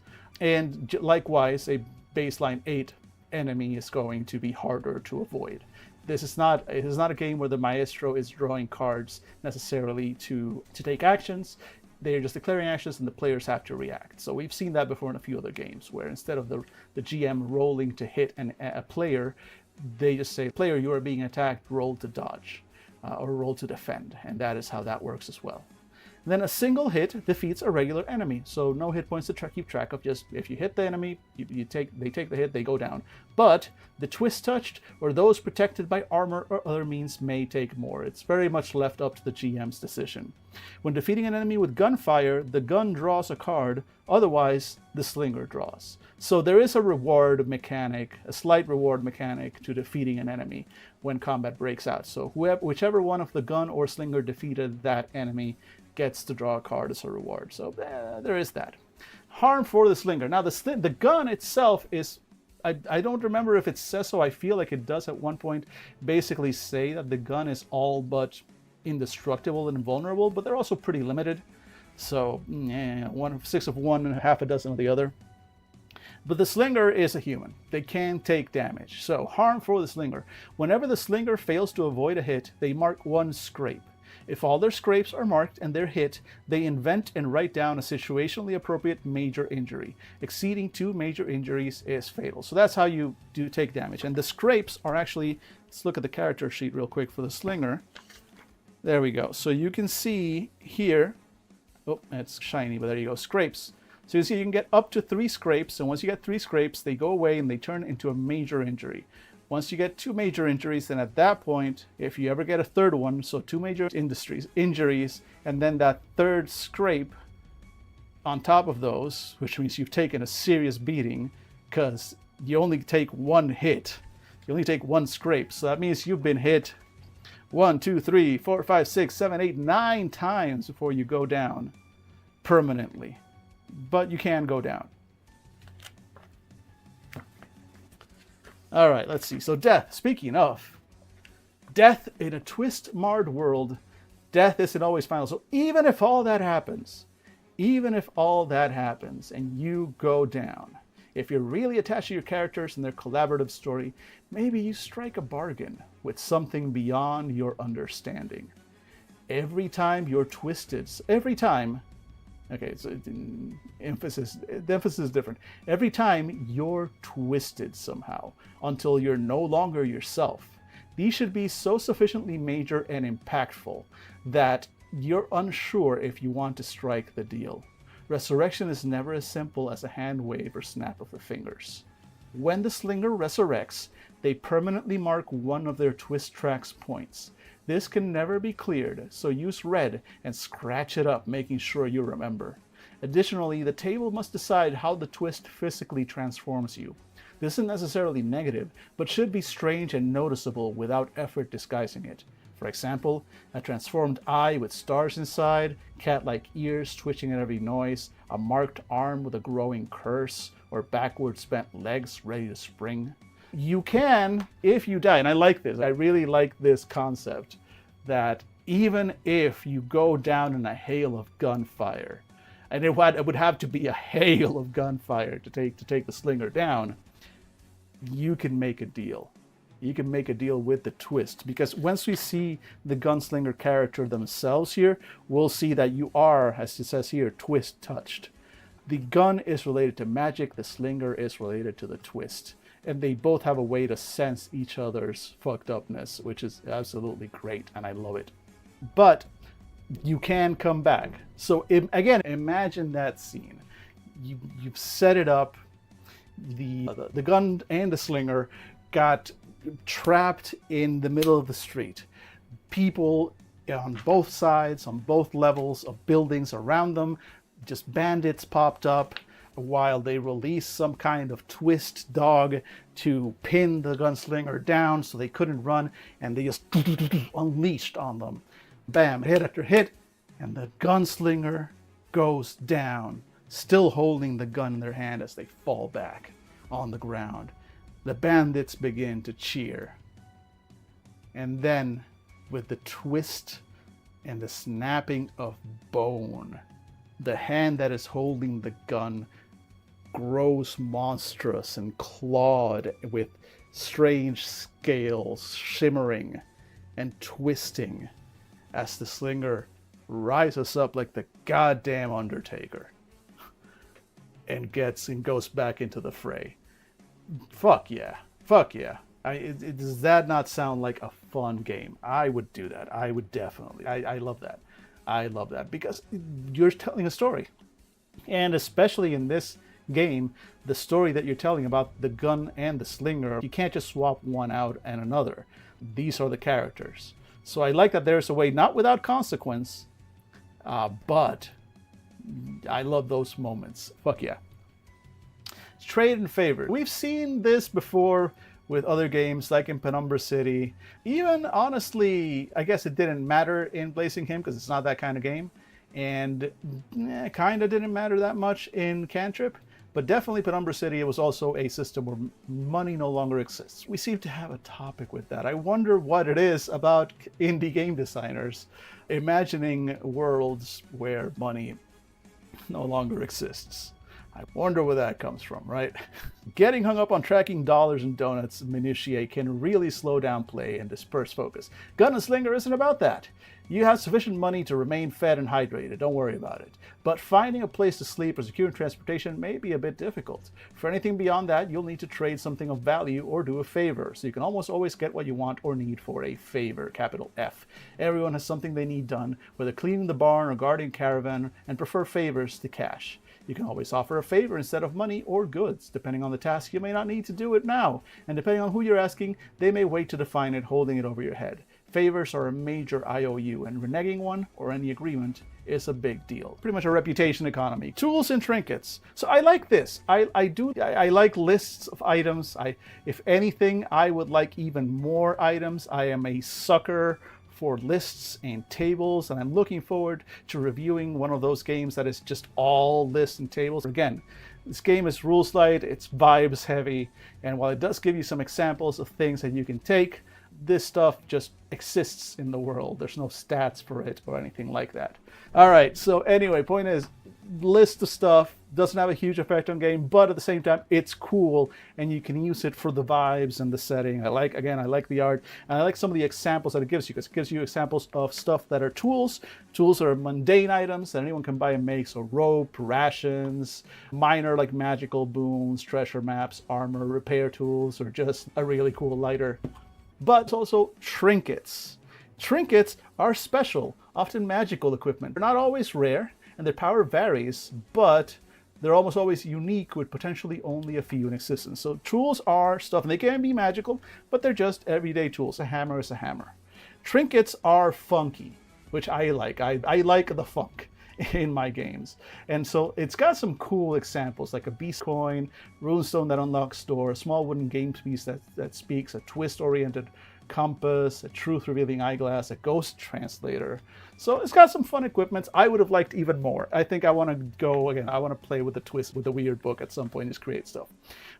So now, this was all system. Now we're going to meet our characters. We're going to meet the gun. We're going to meet the slinger. So let's go ahead and take a look at them.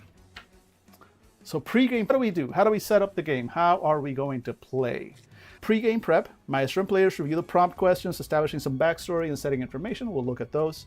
Maestro and players discuss long and short-term aspects of interest, so basically session 0 stuff. Maestro uses these answers on the rulebook to outline a scenario for adventure through. Session 0 stuff. Preparing the players. One player selects the slinger, the other the gun. Can't get any simpler than that. Then players print and fill out their respective character sheets, writing in their stats and choosing a unique ability. And then preparing the table. Remove the jokers, shuffle and cut a standard 52-card deck. Place the jokers face up in the Maestro's cache. So the jokers are interesting. The jokers are here because they just exist there to be a threat. I really don't use them when I've run the game that much, because I just throw things at the players. So I'm not following the system that I'm supposed to follow. Guilty. But the jokers are there as a threat for the Maestro to play, because when I play a joker, and they'll tell me later, but basically I, as the Maestro, can play the joker to say that the thing that is hunting you, we'll establish that later, the slinger is being hunted. That is just generally a fact, that there is a thing that is hunting you. The thing that is hunting you gets closer or arrives. And I can do that twice. So those are meant to be there as threats. They are there as threats to be acted upon, and I am an occupying force. The Maestro deals each player a 5-card hand, then draws their own. Players place any pairs face down in their cache. And then the remaining deck is face down in the middle of the play area within everyone's reach. So basic setup. Deal out hands. So here's the setup questions. So this is what you're going to do. This is the part that makes the fact that there isn't that much specific setting given to you before. You'll notice again that this book right here, it ends like this is, at this point here, this is really the game. Everything else after that is expansions and extra stuff that is not part of Gun and Slinger. This is all just variations on the game, which are very cool. But Gun and Slinger is basically just half this book. So there is not a lot, there's not a huge amount there of setting, and yet we've been given these very clear images and tones. But the game gets away with that because here is where that world gets created. You as a group sit around the table, and honestly, during my gameplay, we had such a good time doing this specifically, going through these setup and answering these questions. And I've been able to get a lot out of that. I've been able to use that in the adventures to create for that. So, for example, there are some questions that are specific that are for everyone at the table, including the Maestro. And then there are questions specifically for the Slinger, for the gun, and for the gun and Slinger together to answer. And by answering all these questions, you A, create the world as you go, but also B, they're good questions. They help you get a really good feel for what this game is meant to be. So for example, questions for the table. The twist continues to be an why am I stumbling over these big words today? The twist continues to be an omnipresent, slow, world-changing force. Besides the night beasts, what new and hostile force was introduced in the last decade? How has daily life changed? Next question. In the last few years, the ancient force magic has resurfaced. In what form? Is it common? How is it used? So again, you get to define. The game tells you, it establishes a fact. The twist continues to be omnipresent. In the last few years, the ancient force magic has resurfaced. The twist recently destroyed the region's largest city. What major landmarks remain, implying that there are landmarks that are gone? The gun is magical, sentient, and speaks. How common is this? You can play a game where everybody's guns are sentient, just like you can play a game where the gun is the only one, and that's entirely up to you. People occasionally find simple stone relics, orbs, spheres, and pyramids with glowing inlays. How do they feel? What is their theoretical purpose? I love these little setting questions because this stuff is never touched upon again, which normally I would complain about. Normally I would not be a fan of that, just introducing a concept and then never actually going into it. But specifically for this game, yeah, there are simple stones, orbs, spheres, and they have glowing inlays. Fuck it, sure there are. Do we know what they mean? We're gonna figure that out together. There is no answer given. That is for the Gun and the Slinger to figure out or not figure out. It could just be flavor, but it is an established fact, which I dig. This is very evocative of Stephen King's Dark Tower, right? It is. You are this gunslinger traveling, wandering alone. This is a game for 2 players and a GM. You do not have a 4th, 5th, 6th player. There's not a party. You don't have a party as you're adventuring. You are a solo gun and a solo slinger. The gun just happens to be sentient.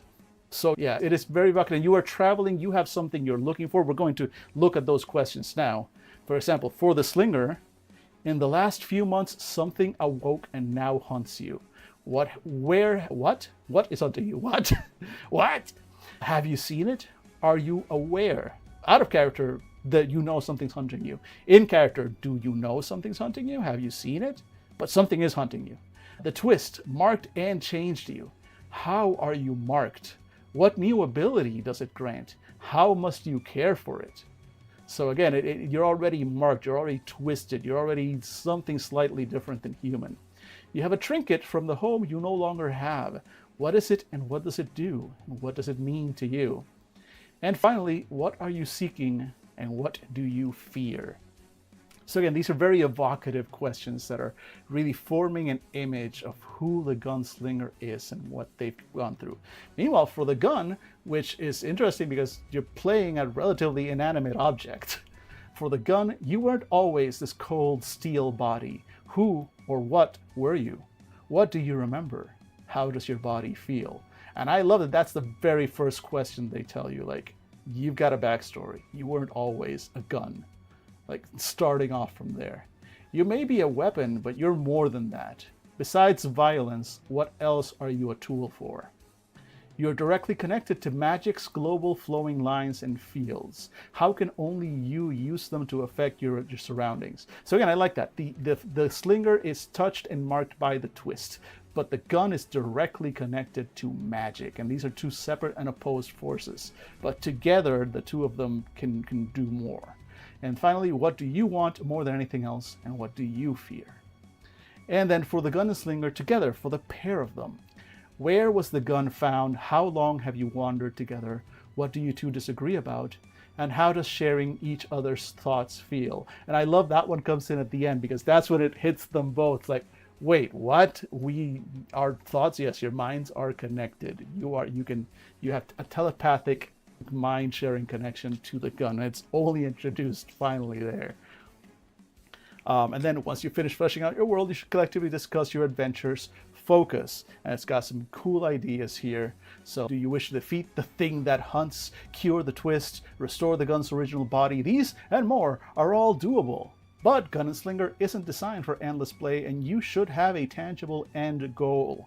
Feel free to explore the world, tell stories, go on side quests, and even tackle those other suggestions. The end goal's point is keeping players on the same page for the game's focus, and as they progress, to let them know as the end approaches. If you finish one goal but wish to continue, take a break and return for a Season 2 adventure. Let time pass, picking up days, weeks, or even years later, because again, this game wants to be very episodic.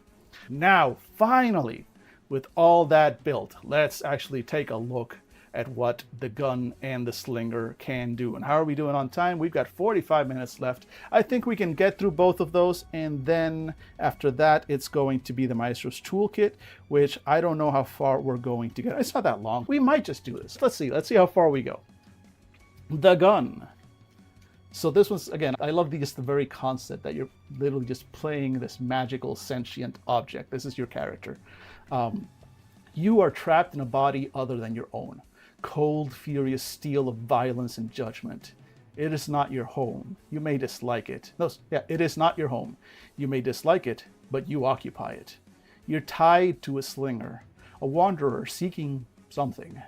Perhaps they'll help you find your own desires. Being a gun is strange. It's almost isolating, being unable to affect the world normally. You can still move things and speak, but it's still strange. As the gun, you're an extension of the slinger's arm, executor of your joined wills, and tied to the world's remaining magic in a manner rendering you capable of manipulating it. Your body was designed to bring death and pain. Will you merge wholly or become something new? So as the gun, you can interact with the world through the ethereal plane of magic. You lack arms and legs, but you aren't completely helpless without the slinger. Being bound to magic, you can see magic's ley lines and energies. Using it, you can interact with mundane and supernatural things simply by focusing. You can talk to inanimate objects, move physical things, and gauge people's emotions. You can also move by blinking, which is not always accurate. To blink, flip the deck's top card. Boop. Well, that's a king, so that's a 10. Its value determines how many feet you can teleport. So that's, blink, 10 feet. Blink, another 10 feet. Holy shit, blink, 10 feet, 10 feet, 40, 50, 60 feet, 70 feet. What the hell? I need to shuffle these. 77 feet. There we go. Look at that. Just blink after blink. But that is how you move around as a gun. It is inaccurate. You can't just decide to blink 2 feet over. You're going to blink either 77 or whatever comes up on that card. But I do love that it's this like just random blip. Your connection to magic. But however, you are a magic gun. And the way I've interpreted this, we're going to see it here. Well, actually, let's read it and then I'll tell you how I interpret it. Unlike the slinger, you are wholly connected to the world's magical remnants, not the twist. Your connection's nature and your magic are shaped by runes carved into you. A rune of tricks and treason could allow cheating at cards, while a rune of protection and peace could block a bullet in midair. Connection is used when working any magic and is not limited to your abilities. Anything you'd like to do, provided it's connected to your runes, is accomplished spending connection. Not every action done with connection requires a check, but the Maestro may request one for something more involved or acting unnoticed. And you regain connection by resting, that brings back half your connection, or spending a single, that is spending a card from your hand and regaining its value. So it's pretty easy to regain connection as a gun. You're meant to be using your magic for pretty much everything because that's how you interact with the world, through magic. I love this. Always handle guns safely, keep them pointed in a safe direction, such as towards the thing that hunts. Your connection strength. So when you can work, while you can work magic, your powers aren't limitless. So okay, here we go. How do you keep them from just saying, okay, I fix everything with magic all the time? At least not at first. You begin with limited magical strength, growing stronger as you accumulate advancements. Here are the levels, along with the capabilities. So you start off limited, which is basic magic for very simple things. Unlocking a door, creating a distraction, overloading an electronic device, extinguishing a light. Complex magic, complicated magic of greater scope. So, for example, creating an effective illusion, operating tech or magic devices, see the unseen. Or substantial, the strongest permit larger scale, complex magic, but likely requires a check, such as catching a falling building, blinking people out of harm's way, or blinking alongside the slinger.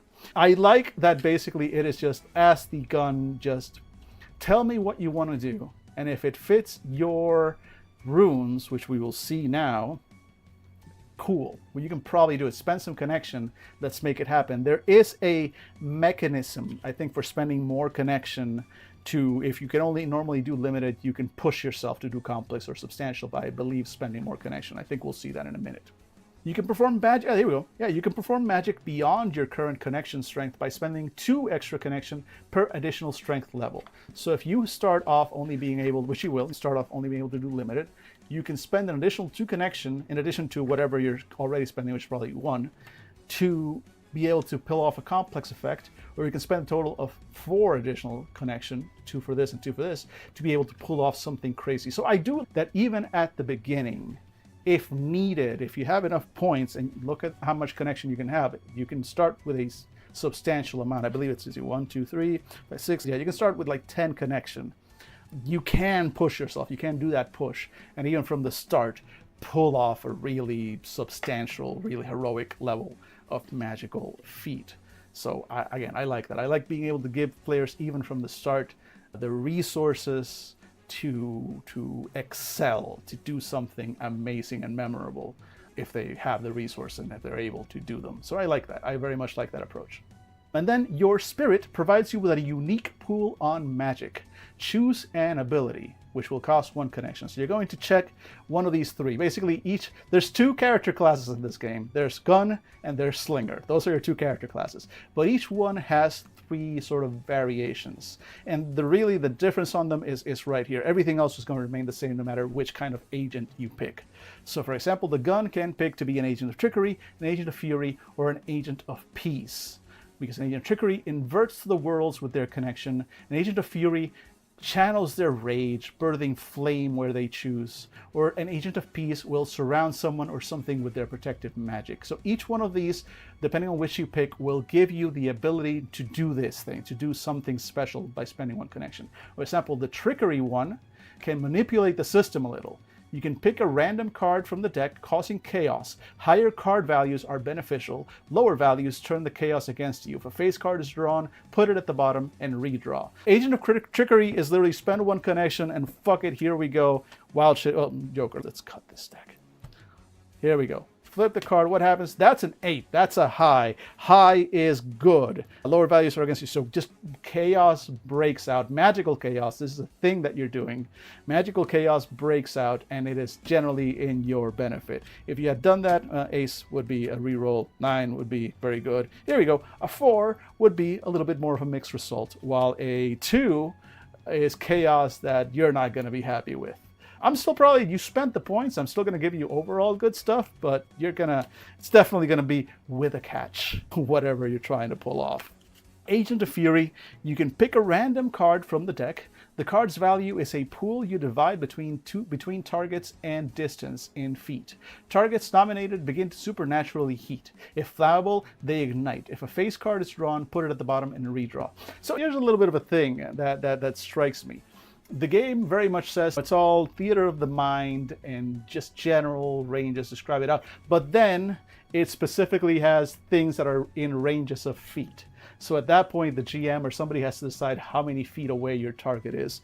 Because that is, yeah, so pick a random card from the deck. So draw a card, you got a 6. So now you got a 6, so that is a pool. Now I divide that between targets and distance. So I can hit 1 target that's 5 feet away, or 5 targets that are right next to me, or 2 targets that are 4 feet away from me, up to 4 feet away. Like, that's how this would work. And then these people would basically catch on fire, which, cool. But trickery is wild. And peace, which I believe is what Dave chose, is honestly the most immediately useful one, which is pick a random card from the deck. Its value is how many seconds the visible target is shielded from any damage. If a face card is drawn, put it at the bottom of the card. So again, the fact that it all of a sudden starts counting in seconds is weird. Because this is, okay, so 9 seconds, 6 seconds protected from damage, 10 seconds protected from damage. Those were some nice pulls, sure.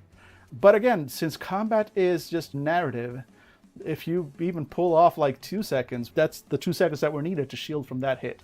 So it feels more like a flavor thing because the actual distance, the actual seconds don't matter unless in the narrative it matters. If you are up against a machine gun that just releases bullets non-stop for 6 seconds each time before it needs to pause for a moment to reload, which would be a thing that I, as the Maestro, would have to somehow establish, then at that point it matters if my shield covers 9 seconds or the 6 exactly or only 2, for example. Then at that point it's, oh wow, you start shielding them, they still take a hit because your shield wasn't powerful enough or whatever. So it's a weird sort of specificity added to these in a system that very much eschews that level of specificity, right? So it feels a little weird given the system, but other than that, sure, it's manageable. It's just something to keep in mind. So here's your character sheet. This is what you would print out And again, the big reminder here, you cannot be fired unless you and the Slinger agree. And it gives you just a quick overview of the type of agent that you can be and the things you can do. So this same stuff that is over here is also covered in the character sheet. I always appreciate a character sheet that gives you the bulk of the information you need to have.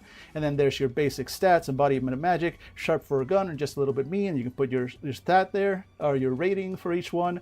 And then if you gain additional stats later on, and I believe the book does explain a little bit, I think in this tiny font that you can barely read, it explains what you can spend braids. Braids are basically XP, but also they work for re-rolls and they let you do stuff. There's specific rules about what you can spend braids on, but they're basically for advancement.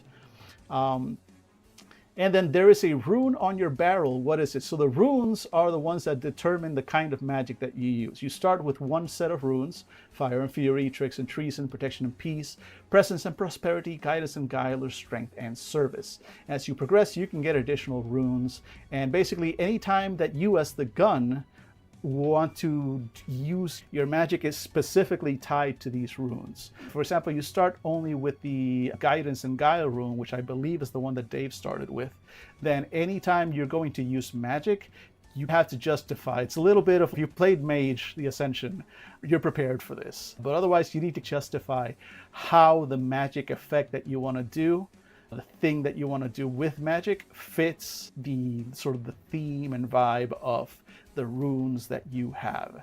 And that can be a challenge. That can definitely be a challenge for some players. So something to keep in mind. It helps if you played Mage the Ascension. It helps if you got a GM that is imaginative. It can help you work through that. But it is a challenge to play, just in the same sense that playing a Mage in Mage the Ascension can be a bit of a challenge. But also it can be a lot of fun. Honestly, a lot of the fun in games can come from those limitations. From going, okay, my only rune is guidance and guile. How do I use that to get us out of this situation? So I like that. This is for tracking your connection, and it shows you how you can do what you can spend on.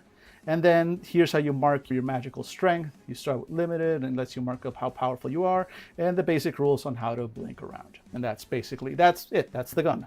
You can perceive magic. You can do magic. No, sorry. You can perceive magic. Yes, you can see magic. You can do magic, but you are disconnected entirely from the twist, which is interesting. You're a being, a creature of pure magic. Meanwhile, the Slinger, not so much. Slinger's all about the twist. Not all about the twist, but they are marked by the twist. So let's go ahead and check them out. The Slinger. You are a wanderer without a home, seeking something in the twisted, capital T, twisted world. At some point, the twist marked you, granting supernatural abilities and strange senses. You must be careful with them, lest you succumb to the twist's thrall. Being marked, you're hunted by a strange, horrifying creature the twist designed. You may not know initially, but the thing that hunts, all capital, the capital thing, capital that, capital hunts, is after you, and you alone. You are torn between the strange and the mundane. Will you give in to unnoble powers before finding answers? Your twist-touched nature. As the Slinger, you start relatively clean with manageable twist marks on your soul, but much as you'd like to maintain that, it's simply unlikely. You use twist to protect yourself, to utilize your words and activate special abilities. And when it says words here, it's with a capital W. That is a game term. As your twist track fills, you lose yourself to the twist, never to be freed, transform into a monster, abandoning the gun. This is functionally permanent death. As opposed to the gun has their connection, and they get to regain it pretty easily. It's not hard to regain connection. Just you get it from overnight, from resting. You can spend singles to regain it, and almost everything you're going to do as a gun, because you are a gun, you need to spend magic for almost everything. It's going to cost you connection. You're meant to be spending connection back and forth. The Slinger, on the other hand, every time they spend twist, it's a permanent spend. There are ways to remove twist. It says it right here. You can remove marked twist by resting, performing selfless acts, or spending braids, spending XP to remove your twist. But it's harder work to get rid of it. And if you accumulate too much twist, you're fucked. you become a monster. The twist overtakes you. Casting back on chat. Flashbacks to Mage. Took a number of sessions to get used to it, but it can be a good time. Yeah, that's the thing. Mage is very much, how do I make philosophical discussions with my friends while we're all high? How do I make that into a game? That's basically what Mage the Ascension is. Again, this is how you activate you activate twist, you let the twist mark you, and that's how you activate your word abilities, which are very potent. But also the temptation to use them is there, and if you use them too much, you're going to be broken. You're going to become permanently twisted, and you're going to lose your character. So it's a different approach to your power. But also, you have hands and opposable thumbs, so it does balance out just a little bit. So being marked by the twist changed you physically and psychically. How does it manifest? You have a sense that others don't. What isn't? So you can either have a sense for the weather, a sense for magic, or a sense for evil. So you literally have a supernatural sense. Honestly, a sense for magic is usually the one that most people pick. And then an ancient word is etched into your mind. What is it? This is a word that reflects, predicts, and aids you. You can use it by gaining one twist. The use's form is mutable and determined when used. So it can be a word of guidance, a word of hiding, a word of courage, a word of fear, a word of rage, or a word of hope. So this is not that different from the runes and the magic of the gun, except almost more primal is the way I look at it. And because of the cost, because it requires you to gain one twist, and twist is like a more serious thing, then connection will just come back. It doesn't hurt you to have too much or anything. So the way I interpret this is, and the gun's magic is specifically, there are defined limits to what it can do and ways to spend more power to make it more powerful and complex and reach out more. This is more primal. It's just a word, and you let the twist into you. And so I will generally let the Slinger get away with a lot. It's still very much okay, tell me how you use your word of fear or your word of rage or your word of guidance to do the thing that you want to do. And then gain the twist. And I will let you get away with some crazy shit. I think Jesus had the word of, I want to say rage, most likely. And he at one point basically just gained the twist and then described how he literally unhinged his jaw and devoured an enemy whole or something like that. It was crazy. And yeah, sure, gain the twist, let that word overtake you, become a raging beast and do something absolutely inhuman. I love it. That is the Slinger. You can pull on your ties to the twist to perform strange magical feats. Choose one move. Using it adds one twist. So you also have, like the gun has these things with the agents, the agencies, so too does the Slinger have their tricks, their twists, their magical feats. And for the Slinger, you get to choose one of these three. You can be a lucky one, which means you can call upon the twist to act as Lady Luck, pushing things just a bit further when things are rough, which in game terms means that when you place yourself in danger, you may pay with 2 mismatched cards from your hand. Their total is a pool of points to improve checks until exhausted or danger passes, which is wild. Because, for example, let's say that your hand is, these 4 cards.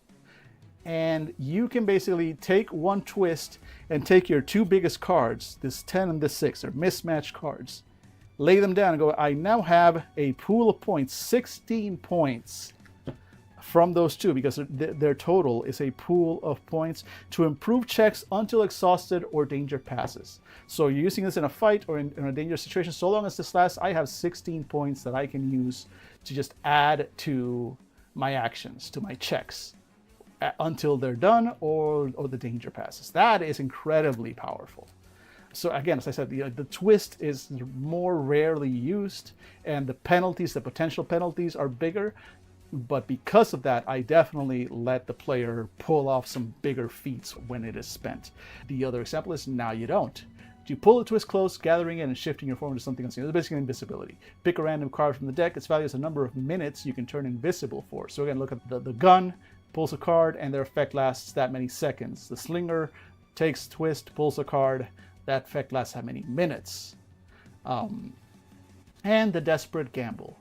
You make a bet with the twist. If you win, you'll gain power. So you and the Maestro or other player each place a card from your hand face down, then reveal them. If yours is a higher value, you succeed at the current check and draw a card. Both spent cards are discarded. So it's basically a way to go, I don't have any pairs for this, but I do have a 10 in my hand, so fuck it. Spend the twist, desperate gambit, lay that 10, and the GM hopefully has less than a 10 and laid it down. And then you succeed anyway, even if you didn't have a pair, and you pull a card. But you did pull on your twist. And here's the character sheet for the Gun Slinger. A little bit less art, but same basic things. You've got your info, you've got your selection of which one of these 3 abilities you've chosen, and the description of what it does. You've got your basic stats, I've been around, good in a fight, light on my toes. And unlike the gun, which is effectively indestructible, does not have health points, you do. So here's how you track your scrapes and your injuries, the info for spending your braids, the twist, you mark how it's touched you, and you mark your twist track. So keep that in mind. You only have 5 marks, and if you mark that 5th one, you are fucked. So you have a more limited tool, or pool rather, to work with, but when you pull the twist, it's always a memorable event. And then mark down the word that is etched into your mind. And finally, what is the sense? So basically all the stuff that you decided here, that's it. It's just marked on the character sheet. Pretty straightforward. Nothing crazy there. How we do advancement, not going to go into all the details because there's a lot here. But basically, braids are your XP. You gain braids, and then you can spend them for different things, such as creating a new trinket or tool. Or for 10 braids, you can give yourself a new stat. Or for 15 braids, you can raise a stat by 1. Or you can, that's how you gain the braids. So survival, you gain a braid. Whenever you fail a check, you gain braids. I don't remember if I've been handing those out to my players. I hope I do. And of course, as a master, you can hand them out as needed. The gun specifically can spend braids to raise their magic, the connection level, and strengthen it, while the Slinger can specifically spend braids to gain new senses, to raise their twist capacity, to remove twist marks, or to discover a new word. So lots of ways to grow your character and give them additional aspects by spending those braids. And that's it. We made it through all the player-facing stuff. Those are the characters. I hope y'all like the idea of playing one of these two. Now we're going to just very quickly go over the Maestro's Toolkit and see if in the 15 minutes, 20 minutes that we have, I can give a very quick look at the expansions. We're not going to go into full detail. Maestro's Toolkit, this is a really well-written, and that's part of why I'm not going to go into detail on this, because this is some really good GM advice that if you like it, you can either pause the stream and read it later, or you can get the book. But there is a lot of pretty good advice on how to move the action along, the kind of game that you want to do, how to determine the difficulty for something, how and where to give your players things, how to keep them moving, some examples for the cards, some additional explanation on what to do with the cards, and certain things that the Maestro can do. So you, as a Maestro, you will have cards in your hand, right? It's going to have a huge hand for no reason, just so I have cards to pull from here for the examples.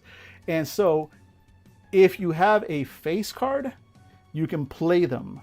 If I play a king, that lets me separate the gun and the slinger. So I get to just say that and then introduce an element. But it's a way to introduce plot elements and twists into the game and be able to just blame it on the cards rather than on you. Go, boom, this happens. Rather than just I, the GM, want to specifically say, fuck you. This not, sorry, the cards have fucked you. You are now separated, and host, this is what happens to get you separated. But it happens. You cannot, deny it. If a queen is played, tell me I did, okay, if a queen is played, then the gun and slinger lose something valuable. If a jack is played, someone receives a major injury. Doesn't have to be the slinger, could just be someone else in the scene. And if I play an ace, then just immediately raise the stakes. Just up the danger of the scene, which is a fun time. And how you do it is determined by the suit. So for example, immediately raise the stakes, that's diamonds, so the twist. Raise the stakes by using the twist somehow.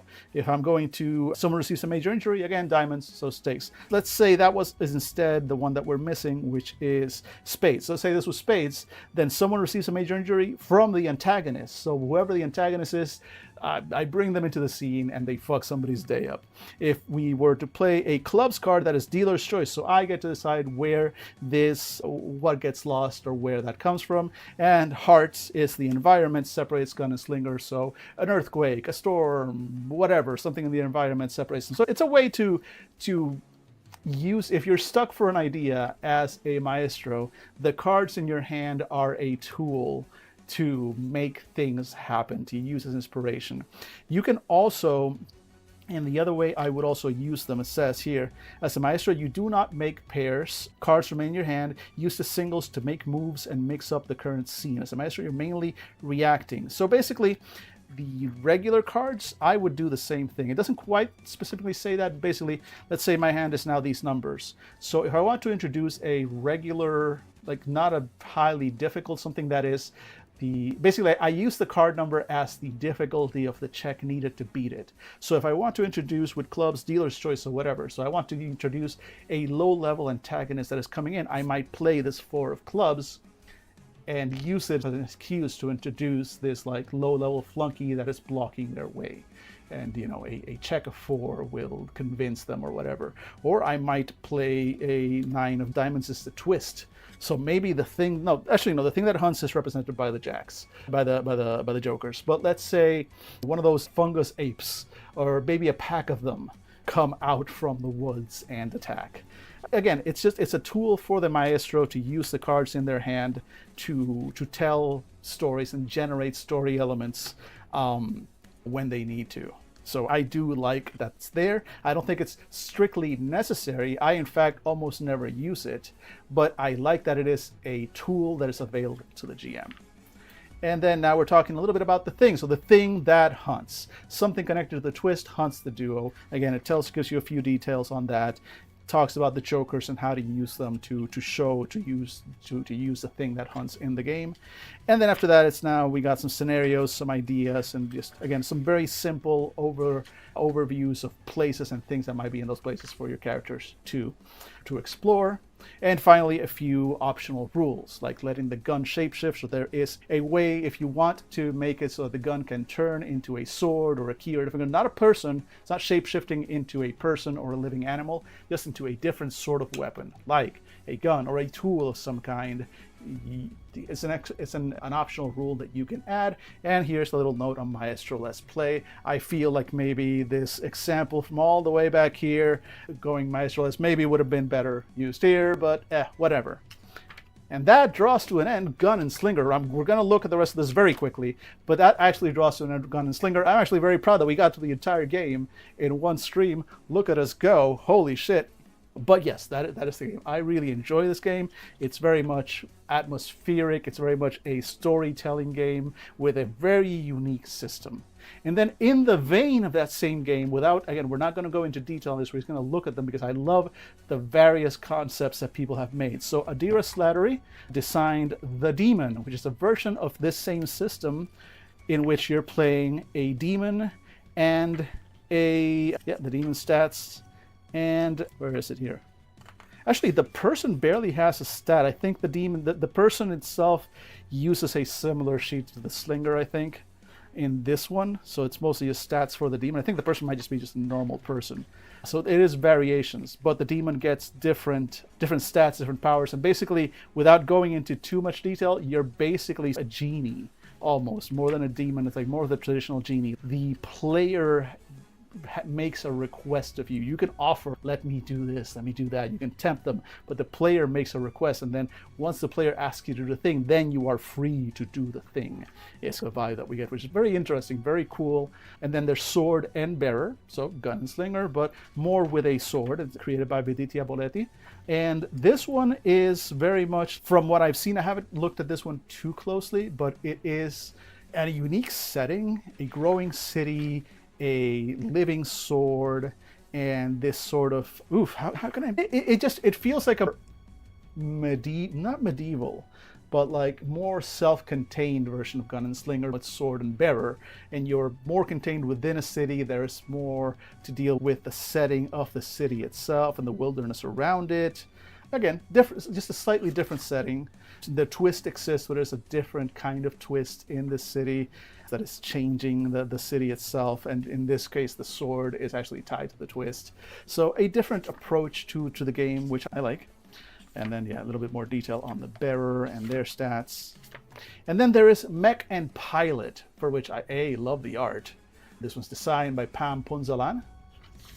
And it is, again, as you may guess, it's Shinji and the Eva. And of course, it is like an Eva. This is the armor itself is very much anime. They're bonded together. They are sentient. They can do all sorts of crazy super events. They assimilate with one another. Very interesting approaches. And again, another one that I would love to play. All three variations of this game, honestly, I would love to play, in addition to having played Gun and Slinger. You're a biomechanical weapon with a forgotten purpose.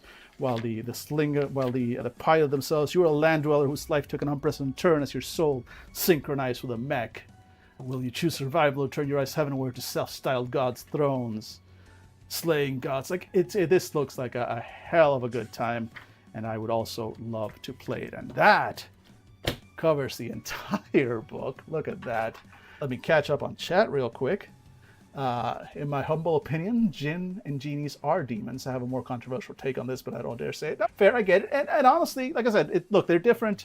They are different yet related mythologies and stuff like that. For what falls under one classification, under one mythology, is going to fall under a different one for another. There's always all sorts of different ways to interpret that. Like again, and that's what we see here, that from this core concept of Gun and Slinger, we have these three very different yet still very familiar variations on that same concept of, you know, a bearer and a weapon, or a bearer and an object of power.